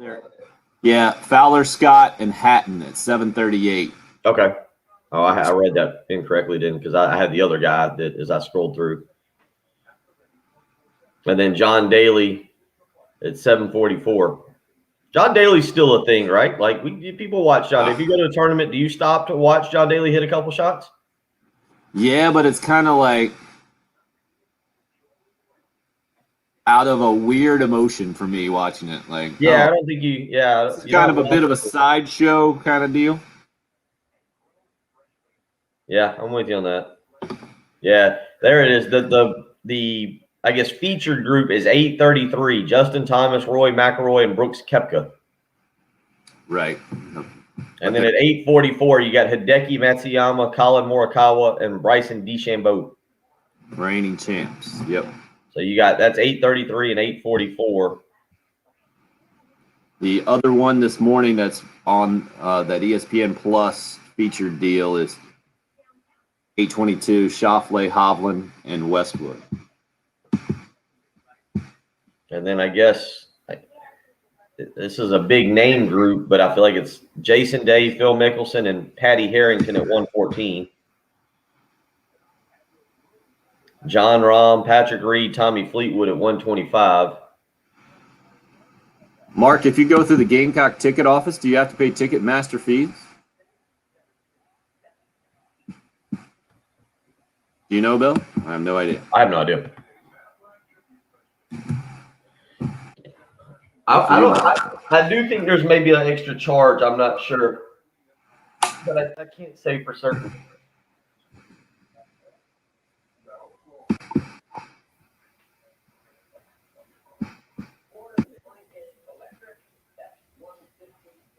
Jen, let's do 4 here, please. Thank you. Here we go.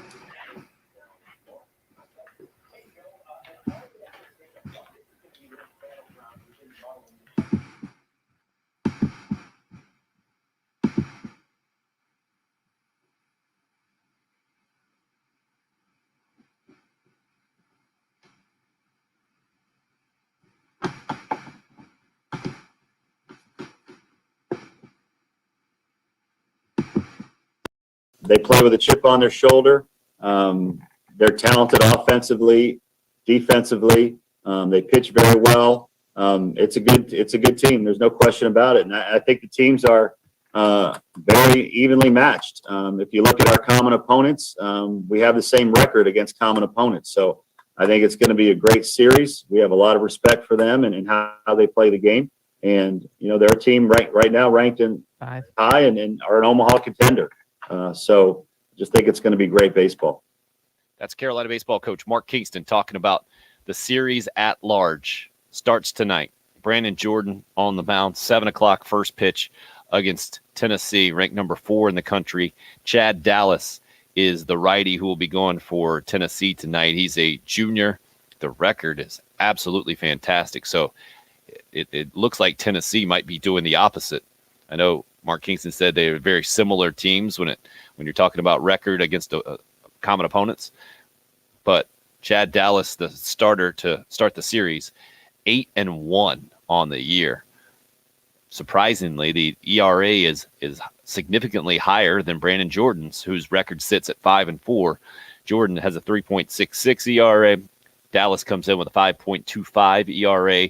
The strikeout number is very similar. Jordan with 90 strikeouts on the season. Dallas has one more. The walks is where Dallas has the main advantage. He's got just 15 walks on the season, where Brandon Jordan's got 43. So it's about a 2-to-1 strikeout to walk ratio for Jordan. And man, I don't even know if I can do that math. 6-to-1. Yep, I did it. It took me a while, Bill, but I got it. A 6-to-1 strikeout to walk ratio for Tennessee starter Chad Dallas tonight. And then as I look at this thing on paper, Bill, this is kind of a bit of a rarity. Last week it looked good for the Gamecocks against Tennessee because their starting pitching numbers a little bit inflated. And I mentioned going into that series opener, and this is the best chance the Gamecocks have had in a long time in the SEC anyway to win that series opener, where you look at the numbers and you say, oh, I think Carolina's got the advantage here. Tonight, they do have the advantage from an ERA standpoint, but not a record standpoint. On Friday, game number 2, Brett Carey, significant advantage over the game number 2 starter for Tennessee. He'll be the only lefty starter of the weekend. That's Will Heflin, a senior for Tennessee, who's 2-2 on the year with 4.2 ERA, 57 strikeouts to 10 walks, as opposed to Carey's ridiculous numbers. 4-1 record, 1.8 ERA, 75 strikeouts, 9 walks on the season. And then in the series finale, very similar ERAs between Thomas Farr and the freshman righty that Tennessee will throw out there, and Blade Tidwell, which is a tremendous baseball name when your first name is Blade. 3.68 ERA for Farr, 3.6 ERA for Tidwell. Kind of reverse records though. Farr 3-5 on the season, and Tidwell 6-3. The strikeout to walk numbers there pretty similar. 79 strikeouts for Farr, 34 walks, 66 strikeouts for Tidwell, and 25 walks. So those probably way too many numbers that you needed, but trying to break this thing down. What I take away from what I heard from Mark Kingston there, Bill, is similar teams. And Tennessee has the top 5 ranking coming in. The Gamecocks would be there had they won probably 2 of the series that they've dropped against these top level teams, right? Vandy, Texas. Who else is on that list? Mississippi State, Ole Miss. If they would have won one of those, 2 of those series, you feel like Carolina would be right there with Tennessee. They're not very far away from an RPI standpoint. I think it's going to be that kind of attitude for Carolina that, hey, we are similar to this team, and yet the country thinks they're significantly better than us. We are South Carolina baseball, and traditionally we belong ahead of Tennessee. Let's show that we still belong there, kind of thing. And matching up with the chip on Tennessee's shoulder coming in after having dropped 2 out of 3 to Arkansas the weekend and lost a 1-run game that got heated there at the end in the rubber match. It's just a fascinating matchup. Somebody was making fun of me, I think, on the Cool Care Heating and Air text line, saying I'm super excited about tonight. I am, man. I'm being a college baseball nerd. This is about as good as it gets. But more than that, just being where we have been as sports fans, Bill, I think makes tonight a little extra special for so many Gamecock fans who haven't been able or haven't even thought it was really an option maybe to get out to a game, or certainly not be a part of a full stadium. You got that option tonight at 7:00. Yeah, that, and again, not trying to make this political and mask, no mask, but again, a lot of the little just small things make it feel normal. I know people have been going and tailgating around the stadium previously, but there's no restrictions on tailgating around the stadium. No real restrictions. You don't have to wear a mask unless you're in an inside area at the game tonight. So, it is one of those things where if you're going tonight, and maybe you've been to a Braves game, maybe you've been to a few other events, or you've been out and around, and maybe you're not going to notice a difference. Maybe you're not going to feel like it's a difference. But I think for a lot of people, being able to go back to a sporting event and it be a normal event, and sitting, right next to somebody who you don't know. If you're going with your son or your daughter, your significant other, whoever, it's just 2 of you, and you got somebody sitting next to you, just like you would at any other sporting event. It's all going to be kind of a return to normal. And I do think not having to wear a mask, not being told whether to wear a mask or not plays a part in it. None of us really like to be told what to do. Maybe none more than Patrick, who, when he got ordered to look something up one day, did not handle it very well at all. But, the bottom line is we don't like being told what to do. And so you end up in this situation tonight or this weekend. It's kind of your own decision. And as I think as Americans, that's what we like the most. So I don't think it's just about baseball tonight. It's about kind of a return to a normal way of living.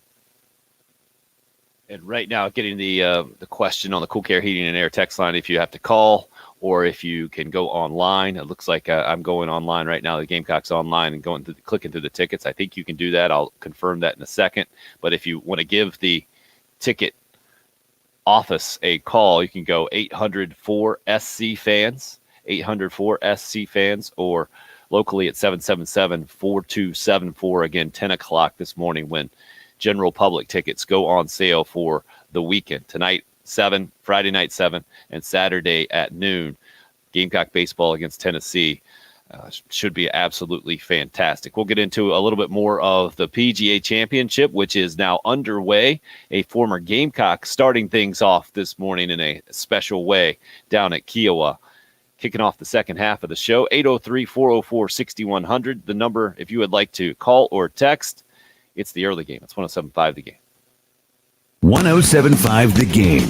The game is on the air, online, on your phone or tablet, on the app, Alexa, Siri, in your gym locker.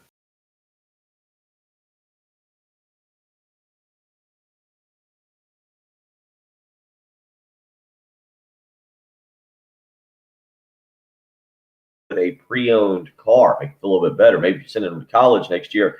You want them to have something reliable. Let me tell you what, there is a major difference between a used car and a Love Chevrolet pre-owned, a certified pre-owned vehicle. You can go to Love Chevrolet, I-26 in Harbison between Lowe's and Frankie's Fun Park and find out what I'm talking about. A Love Chevrolet certified pre-owned vehicle has a 6-year, 100,000-mile powertrain limited warranty, a 12-month, 12,000-mile bumper-to-bumper limited warranty, roadside assistance, courtesy transportation, 3-day, 150-mile exchange policy, scheduled maintenance programs, limited OwnStar trial, a free Carfax vehicle history report. You get it.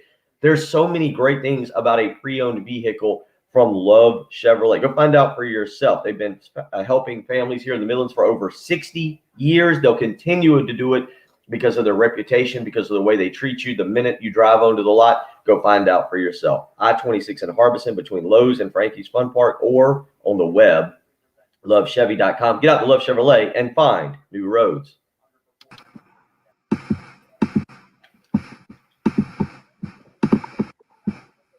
Oh, man, you tightened it up. Well done this week. Well done.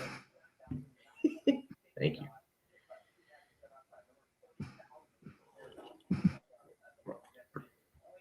Of course, it is only Thursday, as I discovered about an hour ago. True. Yeah, I'm with you on that feeling like Friday thing. I don't know what it is this week. Maybe it's that thing that I try to hype up. Oh, it's great to have the sun out nice and early. Also makes the week feel a little longer, maybe. It does, man. It feels like it's been such a long week.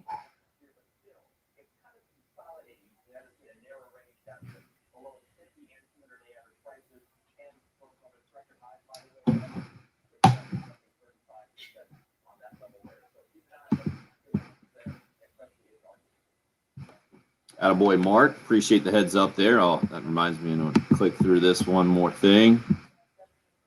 Yeah, they're behind on even. It does go through Ticketmaster on Gamecocks Online. Interesting.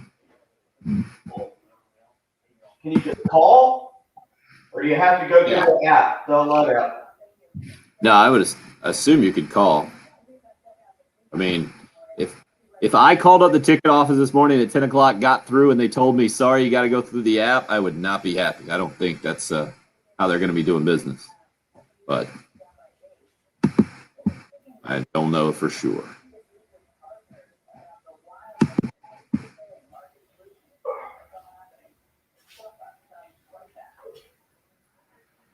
Seeing $15 tickets here. Oh, then there's resale. That's weird. Well, that's the other thing I forget about these. It's not like these tickets are like football tickets where they're $60 and $70 a pop. Right.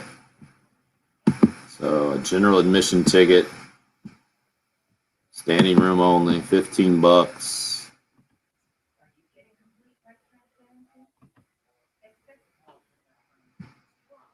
So yeah, you could get those right now if you wanted to.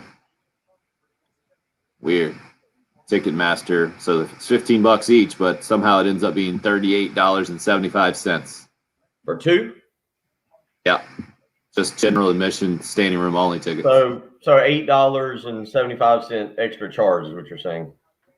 Yeah, before they go on sale to the general public too. I don't know if that has anything to do with it. So I guess this is always really weird to me. I'm terrible at this. I'm lucky that I've always been a media credential nerd, but I guess this is season ticket holders just putting them up for resale. Probably right.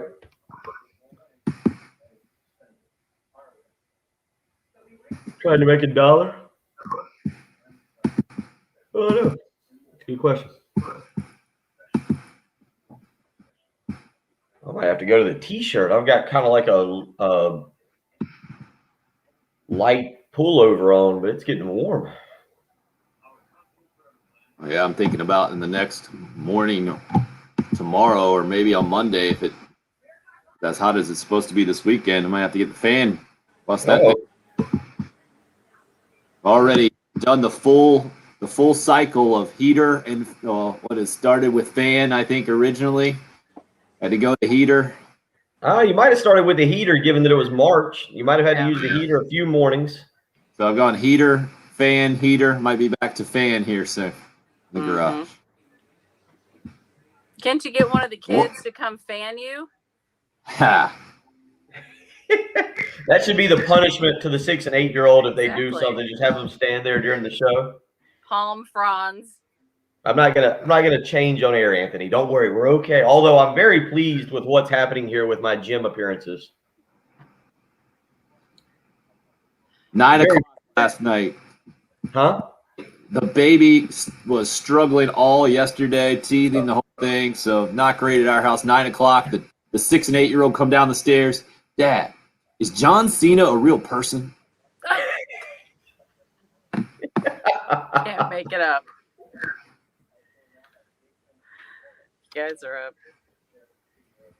24 hours a day, 7 days a week. The Hot Take Hotline's there for you. You're watching tonight's game. You need to get out a take, an opinion.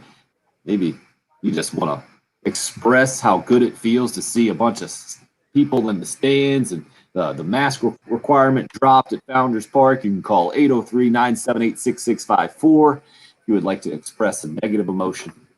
Usually that Hot Take Hotline is used for. You can do that as well. You can think of it as free therapy. However you think of it, just remember it's there for you. 978-6654, the Hot Take Hotline, sponsored by Twin Peaks for the men who never settle. Go see them down in Vista at 600 Gervais Street. Just the fact that you got so many options this time of year, Bill, man. This last night, fantastic in so many different ways, right? You had, if you wanted to stay up late, and if you're up at 7:38 this morning, maybe you didn't stay up late because I called it after the first quarter at 11 o'clock last night and said, Warriors Lakers looks like a good game. This play-in thing, interesting concept. I'm not staying up till the end. But if you did, you saw LeBron James with about a minute left hit a three that broke a 100 all tie, and that turned out to be it. Hit it from 34 feet, almost fading away. Steph Curry gave him a look like, come on, man, seriously? But I think Steph Curry understands that he deserves that kind of level of competition this year with where he's been. Even he couldn't keep the Lakers from winning at home and solidifying that 7 seed. Memphis beating San Antonio in the 9-10 play-in game eliminates the Spurs. Memphis now moves on to play at Golden State, as I understand it, Bill, since they were the 8th seed. They get home court advantage Friday night in that elimination game that will give the winner the right to be the number 8 seed in the NBA playoffs and move on to take on top-seeded Utah. Do I have my NBA facts straight there, sir? You do. Yeah, you get Memphis and Golden State on Friday night tonight. You've got I think it's Boston and Indiana, I believe is who it is. The play-in thing, I like the concept. I'm not going to sit here and lie. I think because there's so much more going on. Indiana and Washington tonight. Indiana and Washington. So that's why Patrick is he's gearing up. Big night tonight for him. That's why he's out today. But 8 o'clock game TNT, by the way. Yeah, I think with all that being said, all that going on, it's been a little different for me to get involved in these play-in games. But Tim, it goes to what we're talking about a lot today. We're getting to a point now where, and Patrick kind of mentioned it yesterday, I've watched some Braves games with full stadiums. The energy level just comes across better on television. We'll get to see that. We should get to see that tonight with South Carolina, Tennessee. I think even if you're not there watching it on television, seeing the full stadium, the energy, the excitement makes it a lot of fun. Patrick said it, and I agree completely with him. The bubble last year that they did down in Orlando for the NBA playoffs, it was neat, and I'm glad that they did it. I'm glad that they did all the things they had to do to give us some sporting events because, man, this time last year, when I'm a person who doesn't necessarily sit down and watch 9 innings of a baseball game or 3 innings for that matter.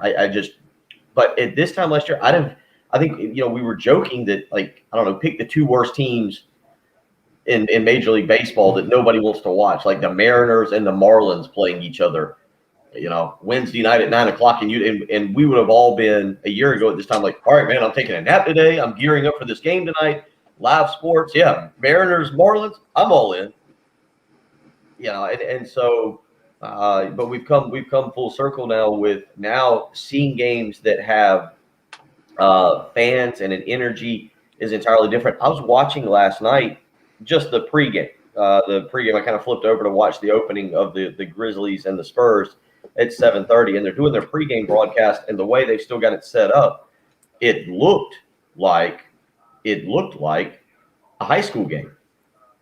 The way that the way the arena is kind of set up and the way the announcers were doing it, just because of the fans and everything. I know they've got fans in there. I know that's the same way it's looked all year, but it takes away from it a little bit. Now, it was neat. Ja Morant, Dylan Brooks had a dunk early on, and they were showing Grizzlies fans, the Grizzlies fans that were around the arena, just going nuts because I don't know if you saw that early on in the game when the Grizzlies raced out to a huge lead. Dylan Brooks, former Oregon player, now guard for the Grizzlies, came down the middle of the lane on a fast break and just hammered one home, and people lost their mind there in Memphis. But yeah, it's different. It's different, and I think that's even going to be fun to watch. The game is on the SEC Network Plus. It's not on the SEC Network tonight, but the SEC Network Plus if you've got a streaming service or you got the ESPN app. But yeah, I think it'll be just as entertaining to watch. But that's part of it with the NBA is I've struggled to get into this play-in stuff because of that. And it'll be interesting to watch the PGA later today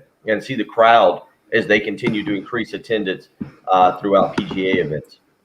Oh, I like how you segued right into what I wanted to make sure everybody knew. It was 45-ish minutes ago when that thing officially got underway down at Kiowa, and it was former Gamecock Patrick Rada at 33 years old playing in his first ever PGA Tour event. Honored to get that thing underway. He qualified in how PGA pros do it. He's down in Florida now, and at the MacArthur Club he's the pro at. Bill Parcells and Nick Price just happened to be members. So in good company there, and those guys I know pulling for Patrick Rada. A lot of Gamecock fans can look him up and follow him throughout the day as he goes around at Kiowa. The Ocean Course going to play massively difficult, obviously, and some big-time names just getting underway as well, as far as some notable groups, some featured groups. I think the featured groups on ESPN Plus, if you follow it that way, just getting going. And we got our picks up. Bill, you still feeling good about Justin Thomas as your pick, and then Tommy Fleetwood as more the dark horse pick? Yeah, until they make several, but neither of them have teed. I know Thomas hasn't teed off. Fleetwood, I don't think I mentioned him earlier when on the live stream as I was going through the tee times for today. But as long as he hasn't bogeyed a couple holes, yeah, feel pretty good about him right now. Gotcha. Sometimes I know if I sleep on a pick, I'll wake up and be like, why did I do that? I'm still okay with Jordan Spieth this morning. The Kevin Kisner pick was probably a bit of a reach with how he matches up at the Ocean course, but yeah, go with the local South Carolina guy. We'll see how he does down there. Yeah, it's kind of like when we did the Masters picks. You weren't around. It was Patrick and I took Bryson DeChambeau and felt pretty good about it right up until he opened up, I think, like 5 over on the front 9. At that point, didn't feel so good about it. Totally understand. 803-404-6100. Thanks to Hope, who gives us the heads up that Will Crowe will be pitching tonight for the Pirates against the Braves. Crowe previously was the last Gamecocks pitcher to throw a complete game shutout until Brett Carey did it last weekend at Kentucky. Carey will be on the mound for the Gamecocks tomorrow night against Tennessee in that second 7 o'clock game tonight. It's Brandon Jordan going for Carolina as they keep their starting pitching rotation the same from last week. Thomas Farr will go in the series finale on Saturday at noon. Who knows where this show will go from here? Bill, you kind of mentioned the Braves and the full crowd and the whole thing. What a dramatic finish last night for Ronald Acuna Jr. hitting his first ever walk-off home run. More on that. Let you hear a little bit more from Carolina baseball coach Mark Kingston as well as we roll on here. It's the early game on 107.5 The Game. It's a new year.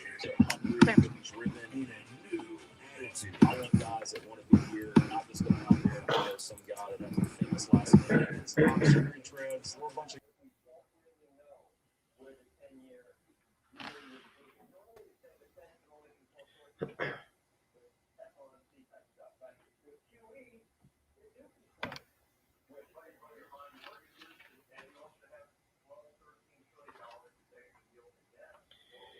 bunch of PGA Tour gurus showing up this morning as we give our picks. You can give your picks as well here. You're not too late. You can send them in.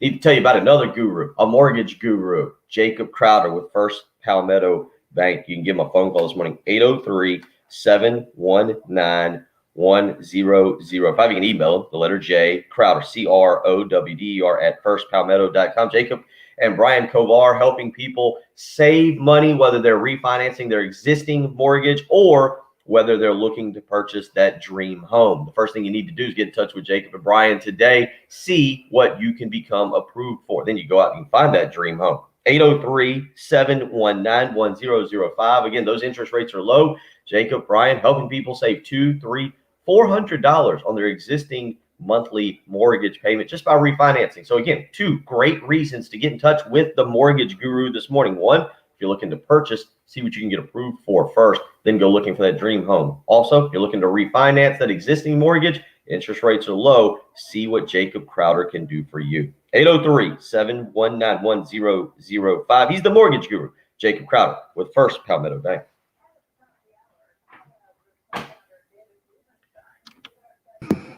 The Shepherd's Glass Traffic Center. Shepherd's Glass, a true reflection of quality. ShepherdsGlass.com. Yeah, Mark, Crowe made it to the big leagues last year or the year before. I forget what it was with the Washington Nationals. And this year jumped on the Pirates. I think it might be, I don't know if he's made a start already this year. I think he has, but I think it's just been 1 or 2. It's at least been 1. Because I know he started. It caught me off guard one day. We were doing the afternoon show. Anthony is our resident Pirates fan. Maybe he can tell you more. Will Crowe is 0-2 this year, so he's had at least 2 starts. 4.35 ERA. I think we've got to, in the next few weeks, I don't know how we arrive at starting the topic, but best old school uniform or logo.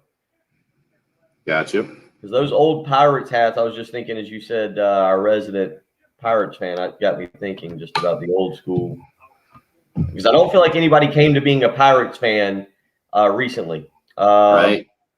Will Crowe has had 4 starts this year, 20 2/3 innings, giving up 10 earned runs, 2 homers, 17 strikeouts, 10 walks.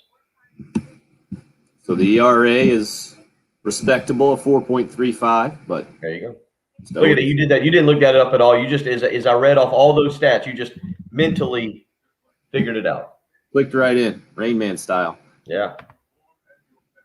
Let's see. His longest outing on the season is 6 innings.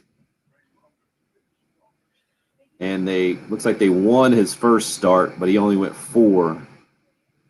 Gave up a run in that one. Last 3 starts, giving up 3, 2, and 3. Cardinals, Cubs, and Giants. And his team has scored a total in those last 3 starts of 3 runs for him. Tough to win games like that.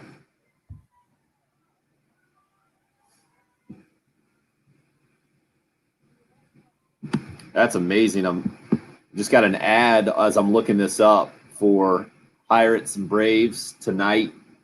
Tickets as low as $6. Yeah, Major League Baseball. Kids this year, Bill. Let me know if you want to go. If you want to hop in. Okay, what now? I will be taking my kids to a Braves game this year at some point. I think this summer I'm going to do that. I think I'm with you on that. Might be worth it.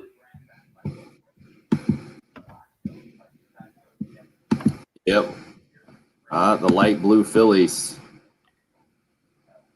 I like the light blue. The Cardinals have that too, I think. I think everybody's got some kind of light blue jersey, don't they? It feels like everybody has a light blue jersey. Except maybe the Yankees and the Red Sox.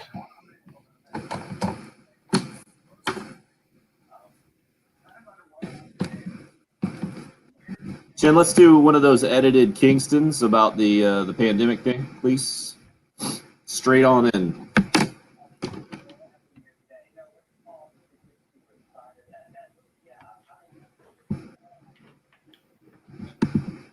Okay.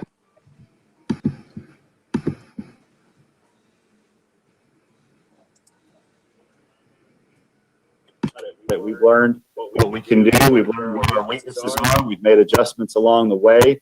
And so having what I don't care what the strike the schedule meter says, nobody has played more high-end games than we have. When you look at not just the top 50 in the country, but we're talking top 5, top 8. Nobody has played a harder schedule than we have. So what I hope happens when all is said and done is we just learned more lessons. We were hardened more than anybody else. And that when we get to the NCAA tournament, we'll get the dividends of all those tests and all those we had to carry along the way, and we'll get a payoff here at the end. That's what you hope happens.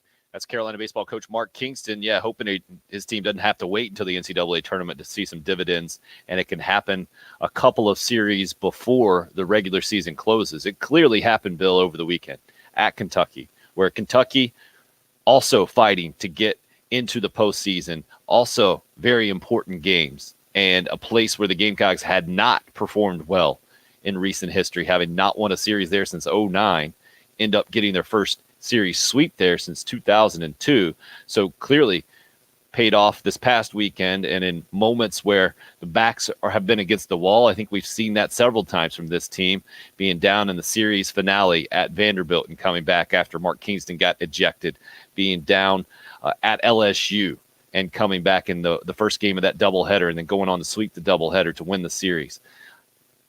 What happens this weekend with a new environment now, with Founders Park opening up to 100% capacity and tickets going on sale to the general public in 2 hours from now at 10 a.m. this morning, in about 2 hours, a little more than 2 hours, is going to be fascinating to see. And I think what we heard there from him is going to be basically the message to the team. You heard, I don't care about what the strength of schedule is officially. This Gamecock team has to feel like it's played the best schedule in the country. So number 4 Tennessee coming in this weekend is certainly nothing new. I will be interested to see if this team remains confident offensively, because against those best teams in the country, it has been a struggle offensively pretty much across the board. Game number 2 against Arkansas maybe being an exception in that one, and the Florida series being the exception. What happens this weekend is really going to tell the tale, I think, Bill, of this 2021 season. It's not fair for one series to really represent an entire season, and it's been a good season for the Gamecocks. If it doesn't go well this weekend, it will still be a good season, but I think they have a chance to really make a lot of fans pleased and more than satisfied if you can get a win this weekend. Would you agree? Yeah, 45. Frank and I had a great long-winded hot take to give, and you got to get it into quick. No, I will get into it the next hour. You're right on both accounts. It's been a good season, but it also feels this week 30. everything you've built toward through the first, 50 games? Is that right? 32 and 18? Am I right on that? I believe You that's got right. So there you go. So we'll talk more about that next hour because it should be a fun weekend. And you jammed me right into the break. What a job. It's perfect. 15. That may or may not be our strategy with Gamecock Larry's calls every now and again. Just saying. Hour 3 on the way.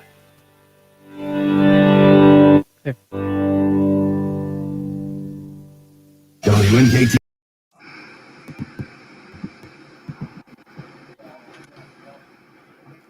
Jen, you want to hop off and cut this real quick?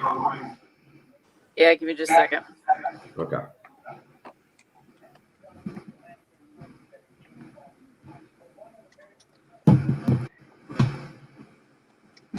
All right, Bill has removed himself.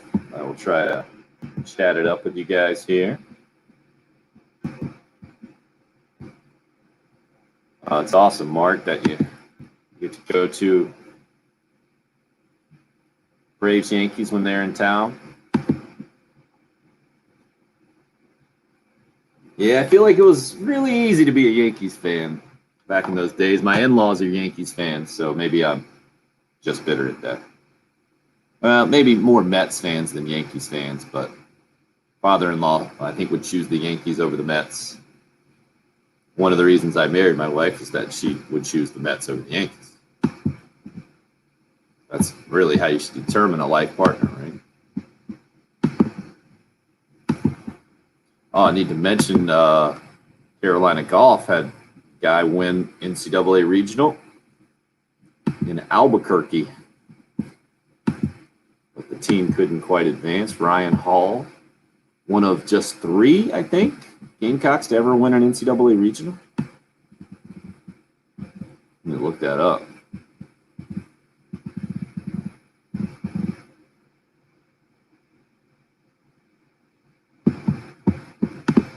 Get on that when we get these guys back. Dad grew up in New Jersey, Mark, you say?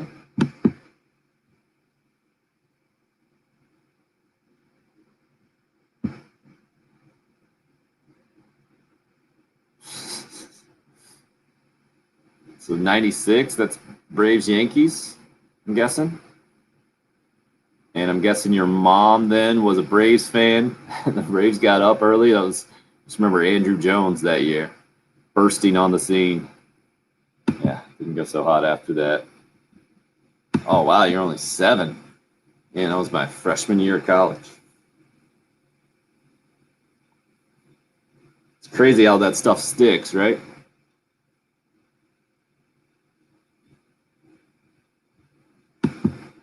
Well done, sir. Was that Jim Leyritz hitting for them? I know he did it for the Padres too, but I want to say he did it that year too for the Yankees. Look that thing up too. Bernie Williams. 96 Braves Yankees. Let's see what we got. John Wetland. You could have given me a million guesses. I would not have guessed he was the World Series MVP. I played that game with my 6 and 8-year-olds. 6-year-old traded his brother for a recent card. They're into baseball cards. The Willie Mays Award card, I guess, is out. 2021 Topps. And it's just a list of World Series MVPs. We played that game the other day. They would just say the year. Then we'd see how long it took to get the World Series MVP. It took me a while. You guys want to guess the NLCS MVP that year for the Braves? That's a fun one.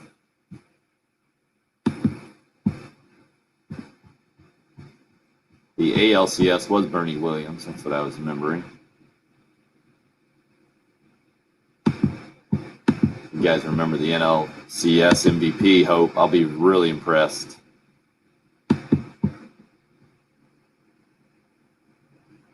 So who did the Braves even beat there in the NLCS? Mark Lemke, great guess. Incorrect, sir.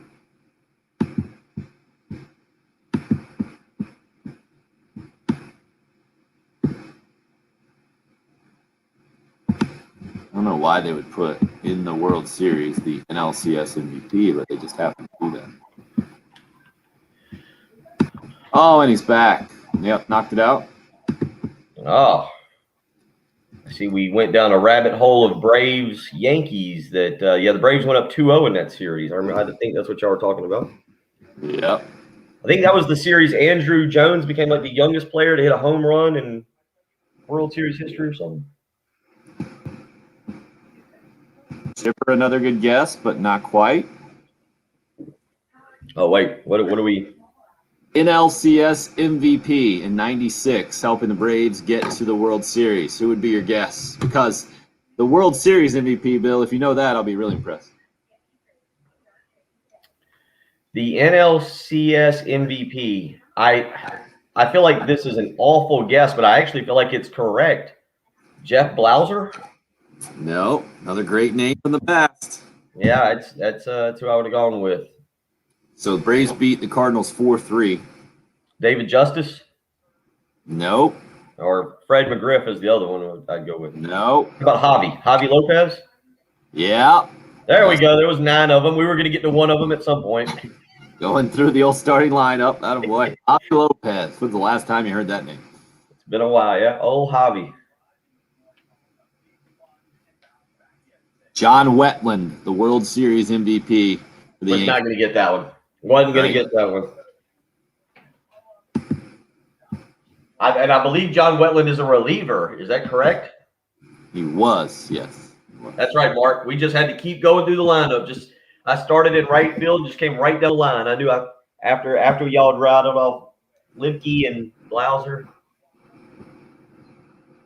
Chipper was at third. 300. Andrew Jones was in center.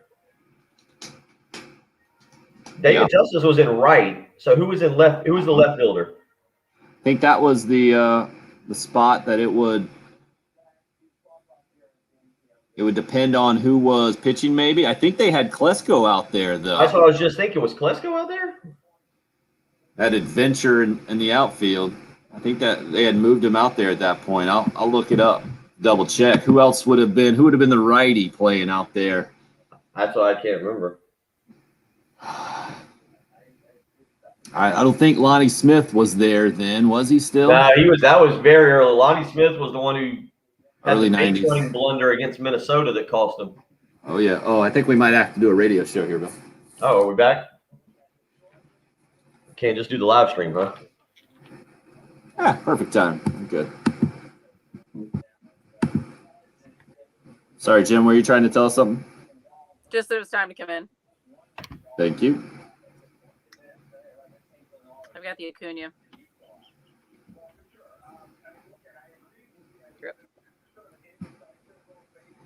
My buddies and I went down a Javi Lopez rabbit hole yesterday, actually. Part of just the video stream magic on YouTube Live. That was Mark just hitting us up. We just had a conversation about the 96 Braves-Yankees World Series because Mark's dad's a big Yankees guy. I guess Mark's grandfather maybe was a big Yankees guy. Whatever it is, it's a big thing in their family. They're going to the Yankees and Braves later on this season, and Bill and I were talking about the likelihood of heading down to Atlanta, taking the kids down there. I saw tickets pop up for $6 for tonight's Pirates-Braves game, where former Gamecock Will Crow will get his 5th start of the season for the Pittsburgh Pirates on the mound and still looking for win number 1. He's 0-2 with an ERA around about 4.35, I believe it is, going into tonight's game, and where he had been the last Gamecock to throw a complete game shutout until this past weekend when it happened with Brett Carey.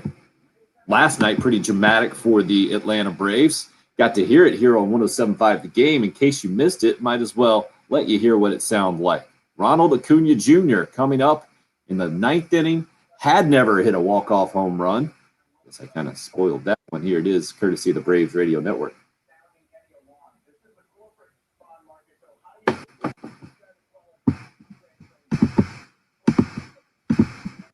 Out to center field, way back there towards the wall. Braves are a winner! Ronald Acuna just sent a shockwave through the ballpark, and the Braves walk it off at Truist Park.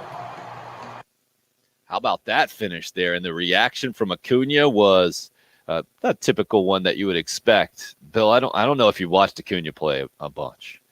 This is something that I struggle with. My 6-year-old has a Ronald Acuna Jr. jersey. So it's a constant struggle of trying to teach him how to play baseball what I consider the right way, right? Whatever that is. And also enjoying a guy who clearly loves baseball, is the best player in baseball right now, and yet is not something you necessarily want your 6-year-old to replicate. Like when he hit that ball last night, it doesn't move for a solid couple of seconds and then takes a step or two and then just looks over the dugout and just gives the old game over.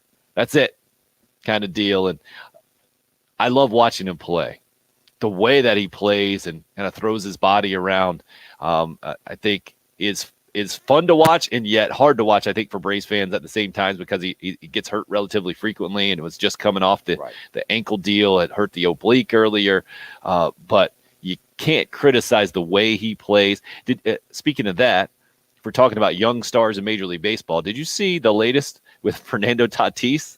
He's back coming off an injury as well. Did you see what happened with him yesterday? I'm guessing your face is telling me no. I've never seen this before in my life. Check it out. You can find the clip relatively easily. I found it on ESPN this morning. So Tatis hits a home run, I think, and maybe his first at bat back or something like that. That's not what I'm talking about. We know he hits home runs. That's not the notable part. He stole the base yesterday and kind of overslid second base and ends up in a full split. And yes, that is how I have to say full split, because I cannot do one of those. I don't know many grown males who can, especially a strong guy like Tatis, but clearly strong and flexible. And that was one of the most impressive things I've seen.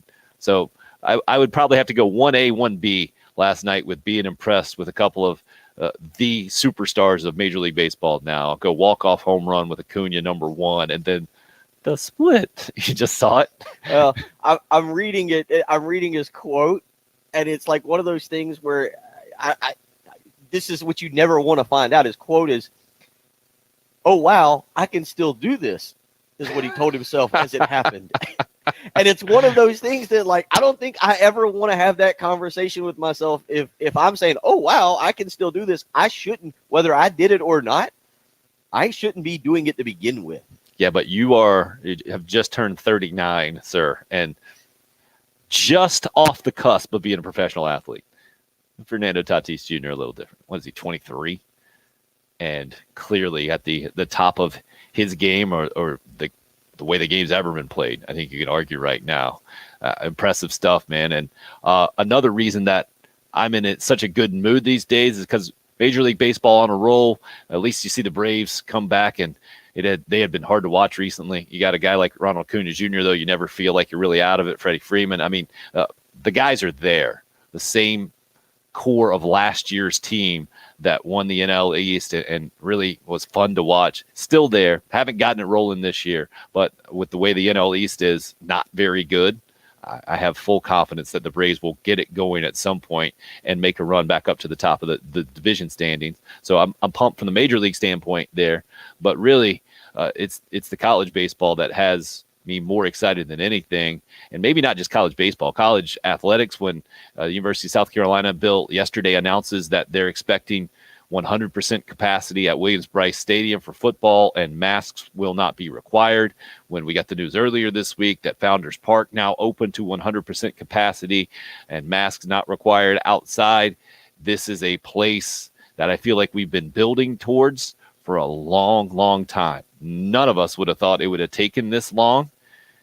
And yet still to be here in Columbia whereas we've been able to see it in Atlanta where they've opened things up a few weeks ago. We've seen it around the SEC where other venues have opened up. To see it in person and to experience it, I think, in the flesh, like a lot of fans will be able to do tonight, starting with first pitch at 7:00, is going to kind of take that, I think, to the next level and have I think it, just talking about it has a pretty profound effect on me, because you mentioned a year ago this time, man, we would have taken any kind of professional sports, and we were still, a couple of months away almost from baseball getting back to that shortened season, and Korean Baseball League was about the only thing that we could even think about or to consume as a fan. It's nice to be here a year later for sure. It is. I'm actually watching the opening tee shot here. You said it's Rada, Patrick Rada. Correct. Am I saying that correctly? Yep. That he hit down at Kiowa about an hour ago. It's at PGA Championship on Twitter. Tell me, and it just got me thinking. Tell me he hit it well.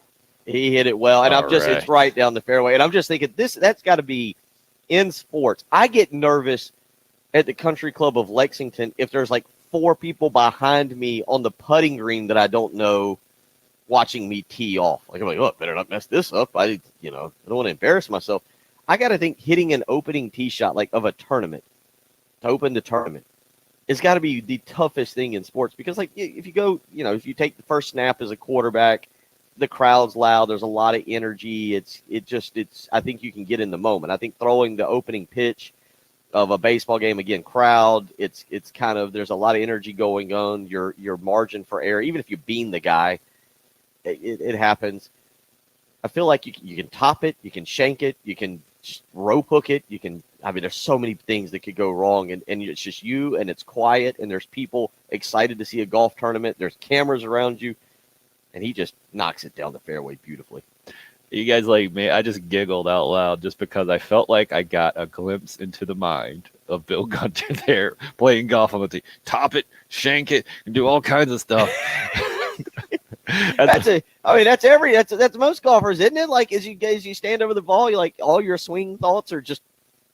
I mean, if you're an average golfer, if you're a good golfer, you're probably like, oh, I'll just knock this one about 135 yards, let it roll 7 yards, and tap it in for a birdie, and then I'll move on to number 2. Like whatever you want to do. Like, but if you're an average golfer, you're standing over, you're like, man, on the practice range, I pull hooked those last 3, but the 3 prior to that, I sliced. I don't know where this one's. Are my feet right? No, my feet aren't right. Do I have the right club? Honestly, just a glimpse into your brain right there That's amazing. Is frightening. I feel like that's what kind of used to go through my mind growing up. My dad taught me how to play, and my dad and I played a very similar way. We break 90, it's a really good day, right? Not good golfers. But when I got my first job, the guy I worked with was a really good golfer, would shoot in the 70s. And I played a bunch of golf with him, and he taught me to get rid of all that crap. He would just say, yeah, man, just go hit it. Yeah, you're going to hit a good shot. And you're like, what? Oh, that's all I could think? Fantastic. Let's go. Let's do that. Not that it has changed the result at all, but it has made me enjoy golf more. Like just going out there, hey, I just hit it. Yeah, I probably won't hit a good shot because I'm not a very good golfer, but I shouldn't expect to, because that would be ridiculous. Well, that's the other thing. Like I don't have anxiety in my life, but for some reason you put me on a golf course and I get angry at myself. Like, why are you so angry at yourself? You're not really good at this sport. Why are you so? Just relax and have fun. Enjoy the day. Why are you yelling at yourself in your head? It's like the whole conversation breaks out. But when the first 4 holes. When the you first hit 4 really holes good are shots, usually pretty entertaining until I can get enough beverages in me to just settle down and relax. As you say, when you hit some really good shots, those ones that you just hardly feel it when you have that follow through and it's just gorgeous and it's sailing. It's like, okay, I know I can do that. So you get frustrated because like it's there somewhere. It's just.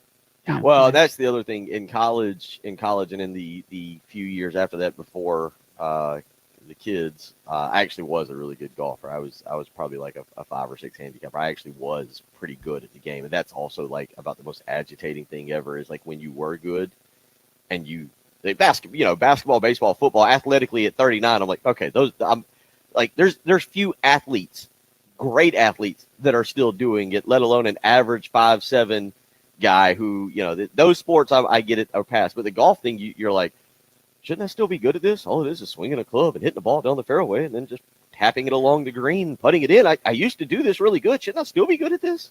I do say that often. I'm glad I never got to that level. Like Patrick Rada, bring it back to the former Gamecock, 33 years old, played golf at Carolina, and if you do that, you're ridiculously good. Let's just start right there. And then at 33 years old, making his PGA Tour debut today, being a PGA pro, he's given lessons to Bill Parcells, and Nick Price is part of the club down there too. A fantastic multiple major winner on the PGA Tour, and good for him for striping that first tee shot as the PGA Championship underway down at the Ocean Course in Kiowa. A bunch of you enjoyed that little detour in Bill's brain. AJ says, B and John Malkovich, we need a B and Bill Gunter flick to get a full glimpse inside that mind. Sammy says, not the ideal swing thought. I can top it, duff it, shake it, duck hook it. I'm going to embarrass myself. And then anonymous texter, how it is, yeah. Anonymous texter hits us up. That was the proof we needed to confirm that Bill is actually George Costanza. That was Costanza-esque. I don't think he ever got into golf though on the show. That was probably a wise move. I'm guessing Jason Alexander. He doesn't strike me as a golfer, and you can't fake the not being able to swing a golf club on TV or in the movies. I think we talked about that before. I know a bunch of people not happy with Will Smith in the movie back in the day where he's the caddy. What is that? Legend of Bagger Vance. Bagger Vance. Yeah. Or Matt Damon. Maybe they were mad at that one. He's the other character in that movie, I think, right? Maybe that's a different one. I don't know. 803-404-6100 as we have been detoured almost permanently. We'll try to bring it back on the rails today. Let you hear a little bit more from Mark Kingston about tonight's big Carolina and Tennessee series opener, where it's 100% capacity, and it's about an hour and 45 minutes from now where tickets officially go on sale to the general public for tonight's opener and the series at large. Again, 6:45 airtime here on 107.5 The Game, 7 o'clock first pitch both tonight and tomorrow, and noon is first pitch for Saturday's series finale, 11:45 a.m. airtime here on 107.5 The Game, where, as always, we'll have the games for you. Also going to have, Bill, as we're talking about PGA Championship, going to have play-by-play on Sunday starting at 1 o'clock here. Just the way the schedule worked out with the Thursday, Friday, Saturday series, that there is no baseball game on Saturday, so we'll get to get Westwood One's play-by-play coverage of the PGA Championship as well for you here on 107.5 The Game, and looking forward to a fun Sunday. Hopefully some big names will be in it down the stretch. You've got Justin Thomas as your pick. I've got Jordan Spieth. Patrick went with Brooks Koepka. Jen went with Daniel Berger. Rory McIlroy, defending champ at the PGA back in 2012, won it at the Ocean Course. And Colin Morikawa, officially, I guess, the defending champ from last year. Patrick and I did this for the Masters, and I know we had our picks, but I think you said you wanted to take Justin Thomas, and I ended up taking him. So picks aside, you've got to pick two golfers to be coming down the back nine on Sunday, dueling it out. That makes it interesting for you. You're two golfers, or if you want to throw a third in there, that's kind of right there. But 2-3 golfers that makes it the most entertaining tournament for you coming down the back nine, shot for shot, having to play and making it worth watching. I throw a lot of names in there. Narrow it down to two is tough, but I guess if I'm going to do that, I would go. What would make me probably most emotionally invested would be Spieth versus Patrick Reed, or Spieth DeChambeau. Oh, really? Yeah, because I'd have to go on the with a guy I'm really pulling for or really pulling against. To have McIlroy in there, or a couple of guys that I wouldn't mind either one winning. It wouldn't quite be the same as watching and please beat this guy. But don't let Patrick Reed. So you don't want a villain. You don't want the villain in there. You want. Yeah, I would prefer. Yeah, it would be. I don't know what I would prefer actually. Watching Patrick Reed in those situations really does get me invested in golf, because I've really put him on the other side of things and find myself pulling for a guy that much more. I could even put Brooks Koepka in that category to a much smaller degree. But maybe if I had to pick two names for you, Let me pick my two names. Just two names: Rory and Dustin Johnson. That's who I'd love to see going shot for shot down the stretch at Kiowa on Sunday. If those two dudes were in it, those would have to be my two names. What about you? Well, and again, it's just what would make it interesting. This is not highly unlikely, highly unlikely. But let's say he makes a resurgence. He has a great week. He puts it all together. He's hitting bombs. Mickelson? I want Mickelson in it, man. Nice. Give me Mickelson and give me a young gun. I'll take Spieth. Somebody like the old versus the young. I'd love fantastic. to see Mickelson coming down the stretch, like just this kind of being his like last hurrah. He's been awful this year on the PGA Tour, but I'd love to see him put it together, for 4 rounds and go out there and just light it up. And then he's the guy coming down the stretch, and then you got like a Spieth who's going for the career Grand Slam, and it's young versus old, and it's two personalities. That would be a lot of fun to watch. Him and Justin Thomas, I think, get along pretty well. Maybe if they were trading some barbs back and forth, friendly like. Mickelson's wearing his weird aviators, and I would love to see Thomas making fun of him and feeling like he's just having a good time, knowing that he's in the prime, or maybe not even yet to his prime. That would be a blast for sure. I'm just hoping we get a good one. The last time this was here, Rory ran away with this sucker. Won it by 8 shots, I think, back in 2012. Hoping to see some dramatic scenes just to watch these guys, and having been down to the Ocean Course and duffed it around there a couple of times, been fortunate enough to do that. Watching it on TV will not do it justice how good these guys are. I can tell you that right now, and especially if the wind gets going. Holy. That thing is a bear. And you asked Bill, I think yesterday, what I thought the final score would be for a winner. I'm thinking it's going to be a handful under, might get you the win here, depending on the conditions, obviously. But if that wind is a factor at all, and you said, I think they're predicting 3 rounds of the wind going one way, and then it's shifting in the final round and the whole thing, it is quite the challenge, and especially the way they've got it set up this year, the longest ever, 7,800 total yards or something ridiculous. I listened. Dustin Johnson did his interview yesterday. It was there meeting the media. It was interesting to hear him talk about the course being different, because you were talking about the scores. 13 under is what McIlroy won it at in 2012. 5 under, next closest score. But Dustin Johnson yesterday talking about the course being different 9 years later, and one of the biggest things he talked about was playing it in August versus playing it in May.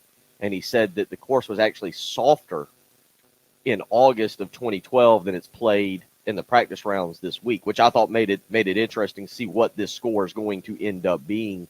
Is that Dustin Johnson, again, interesting to hear him. He was talking about his knee yesterday, just some of the issues he's gone through. He talked about being back home, had a really good media session. I thought, and it was kind of entertaining to hear him cut up and laugh. But how the course plays, and our buddy who hits us up on the live stream was going down this morning, Twig, Stephen Hartwig hits me up, and he said that he wants to see, I don't know, he keeps sending everybody, Spieth and JT, DJ and Kevin Kisner. Twig, we got to get you narrowed down to when we say two people. He's excited. But, he's fired up. He's heading down there today. But yeah, I think that the course, I still think the course is going to play different, and you're going to see it closer to par than closer to 10 under this week. AJ's the winner. Give me John Daly chain smoking heaters while defending a 1-shot lead over Mickelson. Winner. Well done, AJ. Wow. That's a pairing. That's a great way to take us to break. Carolina head baseball coach Mark Kingston talking about this Tennessee series when we come back. It's the early game. It's 107.5 The Game. The home of the Gamecocks and new head football coach, Shane Beamer. I'm a process-driven person, and we're going to get started.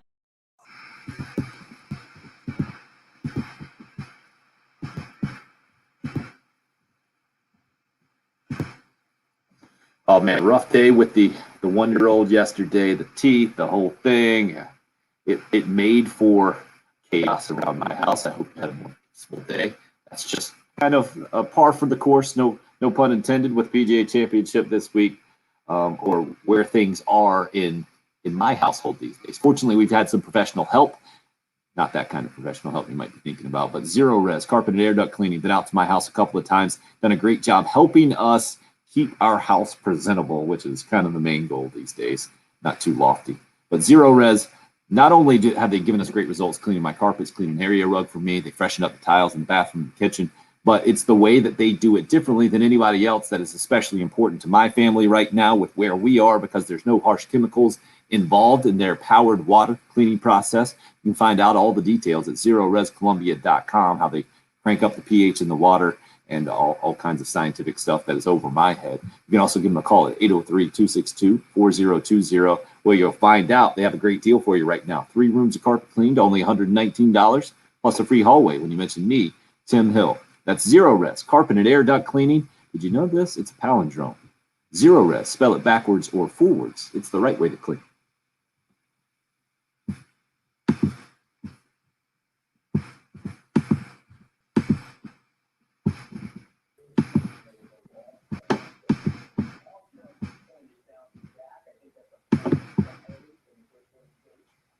Mark, that's the deal. Some of the games are on now. We have all of the games on our sister station on ESPN 1320 AM. And then we can put them on 107.5 The Game when we don't have any kind of conflicts like we do tonight with Gamecock Baseball and Friday night with Gamecock Baseball. So we try to get on as much of those games as we can.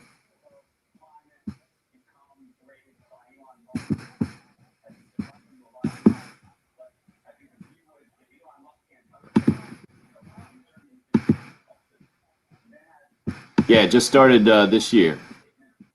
So nothing for you to really know there, and still kind of evolving as we go.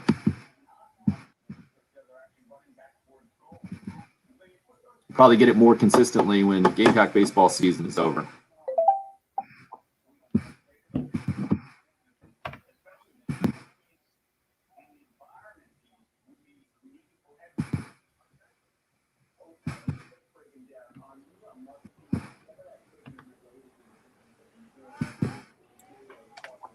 You're excited about the race this weekend, right, Bill? Dakota? It's in Dakota? Oh, my gosh.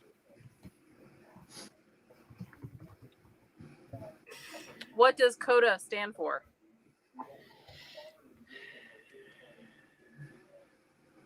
I needed to come. You needed to give me more time on that so I could come up with something far more creative, because I think we all know I don't know that. It's an amazing course. It looks like a Circuit of the Americas race, huh? Well done. You can read. I've always been able to read. It's the pronunciation that gets me. That's true. No, man, dude, this course, you should YouTube,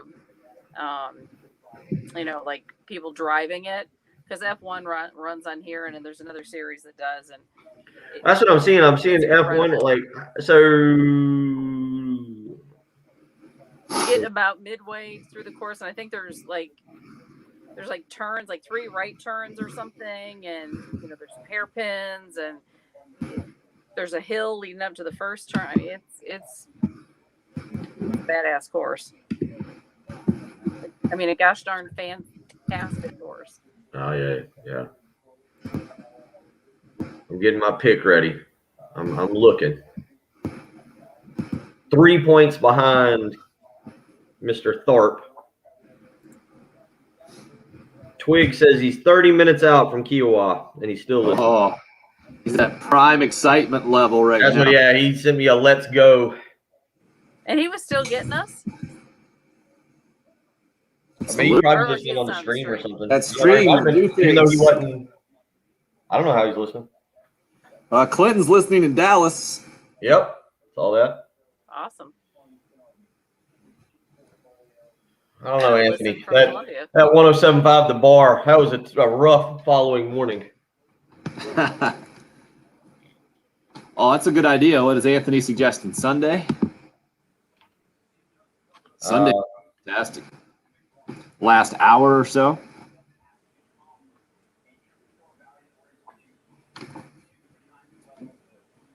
You still have 2 minutes in this break. That's what I was having. I will be, I think, well into the bar at that point. Got the big coach's pitch gathering of drinks on Sunday afternoon.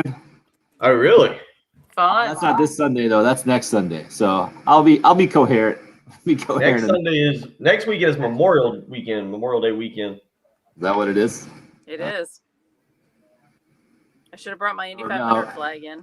It's going to be the following Sunday then, I think. Yeah, My goodness, buddy. more sense. You need a calendar next to you.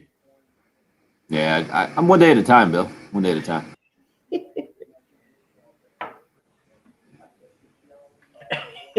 Well, you can tell my mindset, given one of the questions I asked you after the show yesterday. I'm already thinking 3 months ahead. Impressive. Could be a planner. It's that whole thought process. I could duff it. I could pull it. I could top it. Right. Yeah. I don't like to be caught off guard. My thought process, if I'm hitting the ball decent at all, don't whiff it. Don't whiff it. See, mine is just don't shank it, because I feel like that's where people are immediately to your right and you could hit one of them. Right. Yep. I was right. one who I would think too much, and so literally I had a golf coach who said, rock your knees forward before you do the backswing. And that because I just was like, I don't know, my stance was just such that my mind it was too much. So like you kind of get that movement going. Right. It worked, you know. Nice. So I was rock. I'll consider my golf swing screwed up now that I know that. Sorry about that. Yeah, I'm one of those people that can't watch other people play golf, because like I was watching I can't remember who, Justin Thomas or Speed. I was watching somebody yesterday and I'm like watching their hand placement and like, oh, they got low hands. I should go back to that. Right. That's exactly what I should do. Yep. It's always the magic solution, right? Mm-hmm. There's only one. Yeah, thing that'll get me. That'll get me to scratch easy. That's what I've been missing all these years. It was one of those two guys. I can't remember. They were just showing them on the Back end. range, and I was kind of watching. And I was like, oh yeah. And that looks like a really good swing too. Like that's a very pretty. That's how mine will look.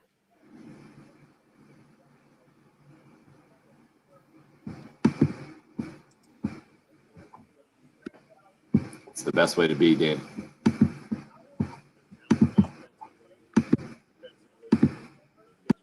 Well, it's a good team. There's no question about it. And I think the teams are very evenly matched. If you look at our common opponents, we have the same record against common opponents. So I think it's going to be a great series. We have a lot of respect for them and how they play the game. And you know, their team right now very high and are an Omaha contender. So just think it's going to be great baseball. That's head coach Mark Kingston, the Carolina head coach there, talking about tonight's tremendous series to start at Founders Park and to do it for the first time since the news coming out earlier this week that 100% capacity is allowed. It's going to be really interesting. And about an hour and a half from now, tickets go on sale to the general public. Somebody hit us up a little bit earlier saying, how can you get tickets? This was Jeff and Elgin. Where can we buy tickets for Tennessee games? Well, just call the Gamecock ticket office starting at 10 o'clock and you can get them straight from the source there. And I went on there and then online anyway, it took me to Ticketmaster. You can already get the verified resale, I guess is what they call it, for standing room only for $15 or so. I guess a total of 19, I think is what it ended up with, some other fees thrown in there. If you want to get into Founders Park tonight, I think you can do it. And it's going to be a really tremendous atmosphere. I went over the stats a little bit earlier, Bill. Did anything stand out to you from what I mentioned as far as the pitching matchup, or does anything stand out for you from this team coming off of that big-time sweep at Kentucky last week from the Gamecock perspective? Well, to me, it still comes down to how well South Carolina hits the baseball, and do they do it consistently? You know, we've kind of talked about it. They've gotten hot in some of these series for an inning, 2, 3, 4, but they haven't consistently been able to do it. And that to me is what this weekend is about. I think the pitching will give them a chance to win ball games, but you've got to be able to put up runs. I mean, I was going back. I don't have it up anymore. I've got my NASCAR spreadsheet all over my tabs up here at the top now as I prepare for that. But I was going back and looking at Tennessee's scores, and Tennessee can put up some runs now. They I think there was one game against Arkansas last weekend. They had 12 hits. You're not going to beat Tennessee 2-1 or 3-2. You're going to have to put up a couple runs in each and every game, and so we'll see if South Carolina can consistently hit the baseball. They did that last weekend. Look, the Tuesday night game, quick turnaround. You know the importance of this coming weekend. The capacity thing had been announced prior to the game. Say what you want. I know that we as fans man, you got to be focused each and every time out. I felt like Tuesday night as I watched the game against Appalachian State, South Carolina's mind was already into the weekend, already looking ahead to Tennessee just a little bit, and that's okay. It happens. They won the ball game. They moved on, but you've got to be able to hit the baseball this weekend and carry over the momentum from the Kentucky series to this series at home. Liam Spence is the guy in the Tennessee lineup to keep an eye on for sure. Talking about the top shortstops in the country. This is from Kendall Rogers, I think, just put out his list from D1Baseball.com, and Liam Spence is number 2 on the list. The Auburn shortstop Ryan Bliss is number 3, by the way, but the Tennessee shortstop, I'm reading right now on the Tennessee website, reached base in 48 consecutive games, longest streak in the nation. That's pretty good. And also, Mark Kingston was asked on the other side of that thing about George Khalil. It's going to be senior day on Saturday. I guess they're going to be honoring the seniors from the Gamecock perspective. And George Khalil ended up kind of a super senior, getting an extra year because of the COVID deal last year. A guy who hasn't been overly impressive at the plate, but from the defensive standpoint, Mark Kingston calls him one of the best defensive shortstops in the country. And now to be matched up with a guy who is billed as one of the best overall shortstops in the country might be a kind of a game within the game kind of deal, because any offense that Khalil gives the Gamecocks, and the bottom of the lineup with him being very notable last week against Kentucky, producing consistently, led the Gamecocks to average double-digit runs per game. You get production from anywhere down in that lineup for Carolina, and I think it's going to be just a really good sign. You're going to get Jeff Heinrich at third, it looks like, with Brennan Malone likely being out still with a hamstring issue that he suffered at Kentucky. So those two guys, Heinrich and Khalil, towards the bottom of the lineup, I think will play a big role, because you feel like if you get some hits from them, you're definitely going to be getting hits from Brady Allen or Andrew Eister, Wes Clark, the guys more in the middle of the lineup that have been more dependable this season. Braylon Wimmer, you can throw him in there as well. It should be a heck of a series and a whole lot of fun. That news this week combines with yesterday's news, Bill, that Williams-Brice Stadium set to be 100% capacity for this fall. The timing of that significant this week because it's tomorrow, I think, when season ticket orders need to be in. Is that the deal? Or renewals, I should say, season ticket renewals. You'll have the chance to buy new season tickets throughout the summer. And that $320 throwback price from 2010 remains kind of the headlining special from the Gamecock football perspective. If you're looking into the season ticket thing there, will be really interesting to keep an eye on the momentum that Shane Beamer will be able to get going with. Some speaking engagements are on the docket in that usual Gamecock Club circuit. That'll be coming up a little bit later on this month, I think. I talked to Kerry Rich about this a little bit, Bill, while you were doing Heath's show last week or 10 days ago, whatever it was. This was the Jimbo Fisher saying they're going to beat Nick Saban and be as good or better than Alabama, the offseason approach or philosophy that Shane Beamer gives. What do you think we're going to continue to hear? Because it's tricky from my perspective. You don't want to give any kind of false hope or put out too high of an expectation with where Shane Beamer kind of takes over a program that's lost 16 games in the last 2 seasons. I think he'll continue to push what is more of a vision of the future and the camaraderie of the program, the transparency to the fan base. I think that's the message you hear this summer. I don't know if you hear it. There will be maybe specific things said about this particular team, but I really get the feeling that right now Shane is doing a good job of trying to reel in expectations or make sure that they aren't through the roof. Any new coaching staff can come in. I know that people will debate the talent, and we've talked about the schedule ad nauseum. We'll continue as we have 106 days that Jen has informed me earlier before September 4th, so we'll continue to talk about the schedule. But I think a lot of it is more about developing a culture, redeveloping a culture for the program that Shane Beamer sees and wants with both his coaching staff, with his fan base, and within his actual locker room with his team.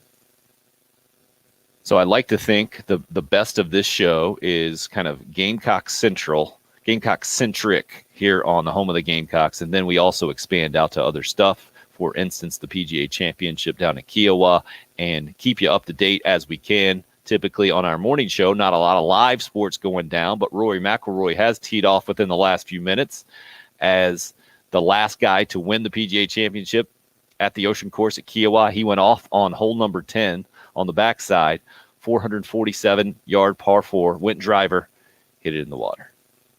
Not how he wanted to start.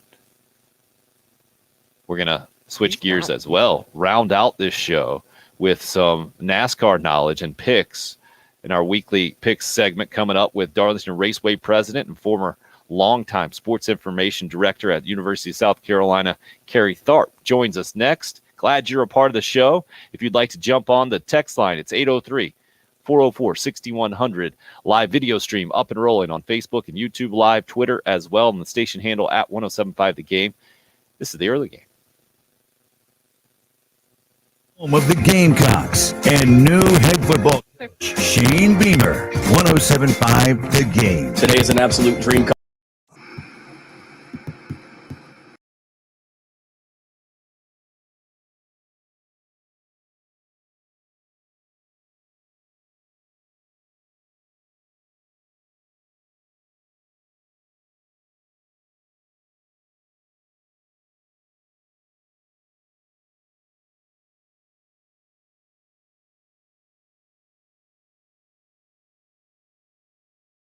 If not, you need to give my good friends Roy and Dana Finley at AAA Heating and Air a call today. Get them out to inspect your unit. Let them look at your air conditioning unit, because as I just read those temperatures, you know that's just the beginning of these fun Columbia summers where it's about 100 degrees with about 100% humidity.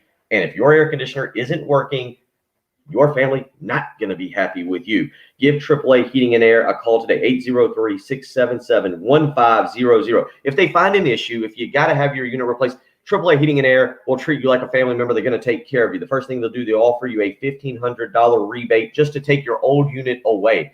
That's a great start. Then on top of that, 0% financing and no money down. They'll take care of you. They'll make sure you're comfortable this summer. But as you just heard me read off those high 90s temperatures for the next 5 days starting on Sunday, you need to get it done ASAP. That's as soon as possible for those of you that don't know that. 803-677-1500. Give AAA Heating and Air a call today. Tell them Bill Gunner sent you.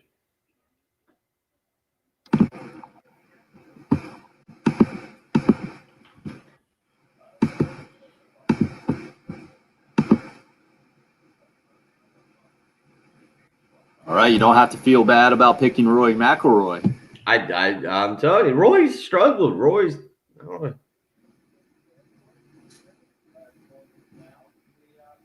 be awesome. He saves bogey, goes on to win by 12 shots.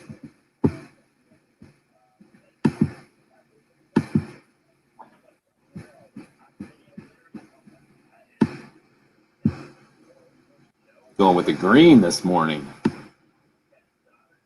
Where are you? Are you watching it on the PGA thing? I'm not watching it, just following it on Twitter. Oh, okay.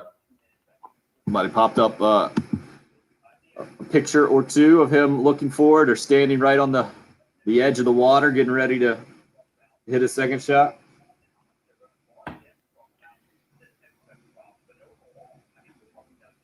We gotta see if we can find a way, maybe there will be, I don't know, that I'd imagine there's probably a post-major push down at the Ocean Course where a bunch of people will get on there and they probably jack up the prices or something, but you should find a way to go do the show there one day and then play it.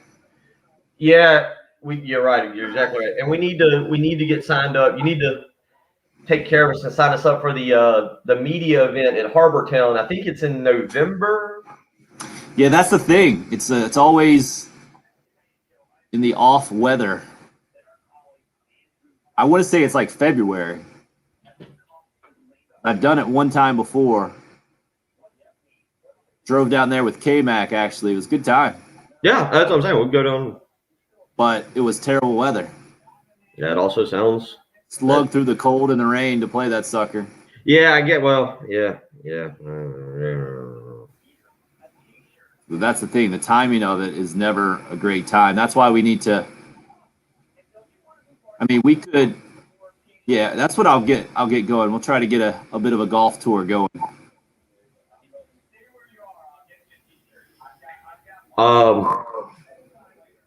I think we got something that could do that.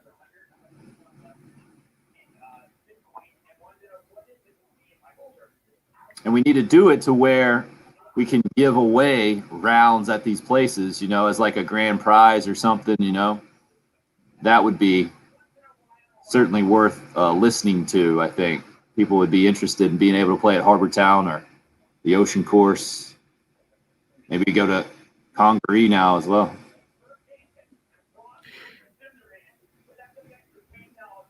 Well, now you got me thinking. I wonder. I need to look. What is it? Is it 4 weeks from today that Congaree? Is that right? Yep. Yeah, maybe that's where I should start there.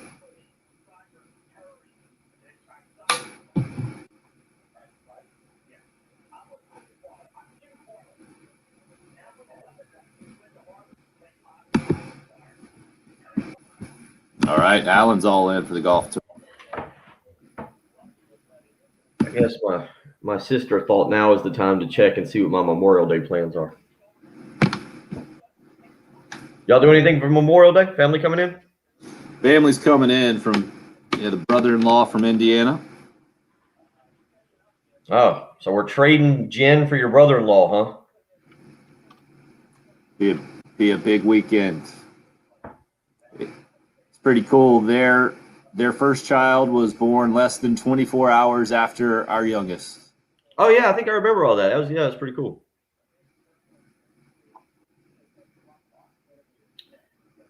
Both boys be able to keep each other in check growing up.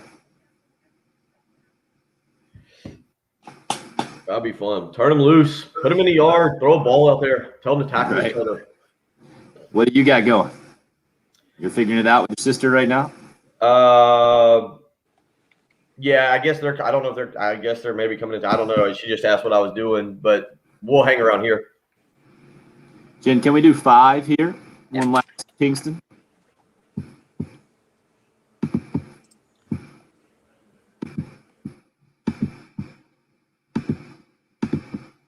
We had so many protocols we had to keep up with, and again, we're setting locker rooms and we're testing twice a week. A lot of times it's 7 a.m. in the morning, and you had road trips, and we had some really pretty tough, long road trips, and so at times it felt like, man, it's going slow because of all these things that are not normal. But then other times it felt like it was flying. I think that we are in the last weekend of the regular season. Hard to believe. That's Carolina baseball coach Mark Kingston talking about the evolution of this 2021 season that gets us to tonight, where 100% capacity is allowed at Founders Park in the series opener between Tennessee and South Carolina. First pitch set for 7 o'clock airtime here on 107.5 The Game at 6:45, where we're headed out to the Love Chevrolet phone lines and happy to be joined by our typical Thursday guest, Darlington Raceway president and longtime USC Sports Information Director, Kerry Tharp. And Kerry, as you might have heard Mark Kingston there talk about kind of the evolution of things from the COVID situation, I'm guessing you went through your own version of that, having things opened up a a little bit more at Darlington from a fan standpoint recently at your event, and then going to have it wide open, I think, set for your event later on this fall. Well, that's right, and I'm sure the folks down there at Gamecock Country are excited about that because that's a big home field advantage when they play down there. But yeah, we were able to open up our grandstands to about 35% capacity here a couple of weeks ago. I think if our race had been a little later in the year, that number would have grown. And then we got news actually about 2 days before our Mother's Day weekend event that we were going to be able to open up the grandstands to unlimited capacity restrictions over Labor Day. And so, excuse me, that's exciting news for our fans. They've been very, very patient during this time and supportive, and we look forward to having larger crowds back with us here in September. Patient and successful is how I would term your picks so far this NASCAR season in our picks contest. You went with Kyle Larson, who finished his second yesterday. Alex Bowman took the lead, I guess, with about 100 laps to go, and then dominated last week at Dover. Yeah. So you're still in the lead, Kerry, not quite dominating our picks contest. Bill is 3 points behind, but glad to see that you are still firmly on top there as the things move from Dover down to where are they going, to Austin this week? Is that what the NASCAR evolution is? What did you make of Dover, and then how do things set up for you for Austin this weekend? Well, Dover was a tough race. It looked like Larson was in the driver's seat there for a while, and then Bowman and their team just had an excellent pit stop. I think I saw where it was the fastest pit stop on record for this season. It was around the 12-second mark, or maybe even less. So he gained some track position out there and was able to get out there and win that race. And now they go to the Circuit of Americas, which is a relatively new road course that was actually designed for F1 and IndyCar racing. This will be the first time that NASCAR has raced down there. They tested back about 6 weeks ago. Everything I hear gets rave reviews. Just the uniqueness of the course. I think it's got like 18 turns on it, so it's going to be a lot different than what we've seen so far this season. And I think it's going to be a heck of a weekend. We got all 3 national series down there, and right outside of Austin, Texas. That's a great place to visit. So I think it's going to be exciting. Jen, as the NASCAR enthusiast, I want to hear more about change is better here. You like the new setup? I do. I mean, I think the uniqueness, this is definitely a more technical track. So it challenges the drivers in just a totally different way. And when you look at the layout of it, it's, that there's kind of a good sized hill that leads up to turn 1, and just so many, a couple of hairpins. And then there's somewhere farther down the track, I was telling them, like, there's a right turn and a right turn and a right turn. And I don't know. There's some blind turns. I think it's exciting. I'm looking forward to seeing how they race there. Not just turning left the whole time there, Bill. As you're continuing your research, I see him furiously looking on his screen in front of him. That gets us to our pick segment. This one, here. I just saw a picture of the big picture, like a drone video of the course. So this one's going to be tough. This is what separates Kerry and I as the elite pickers from Jen and Reggie, actually, to be honest. All right, let's get to the picks then. Our guest, Darlington Raceway President Kerry Tharp, gets to go first. Kerry, who you taking in Austin? Well, I tell you, I know who the favorite is, and he's likely going to win, but I'm not going to go down that path.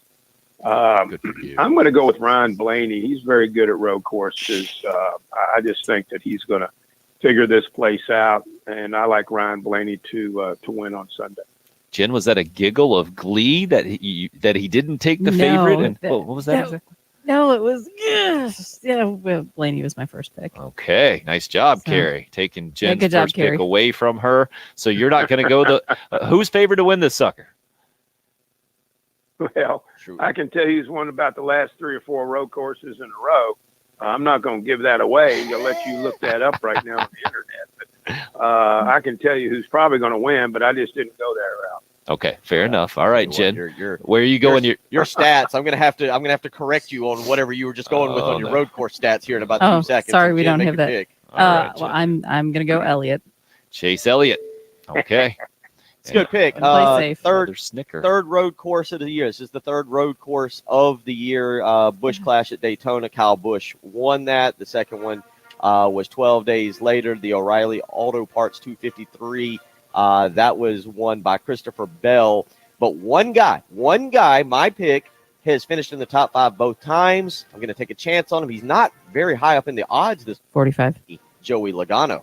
Interesting. Wow. Interesting pick.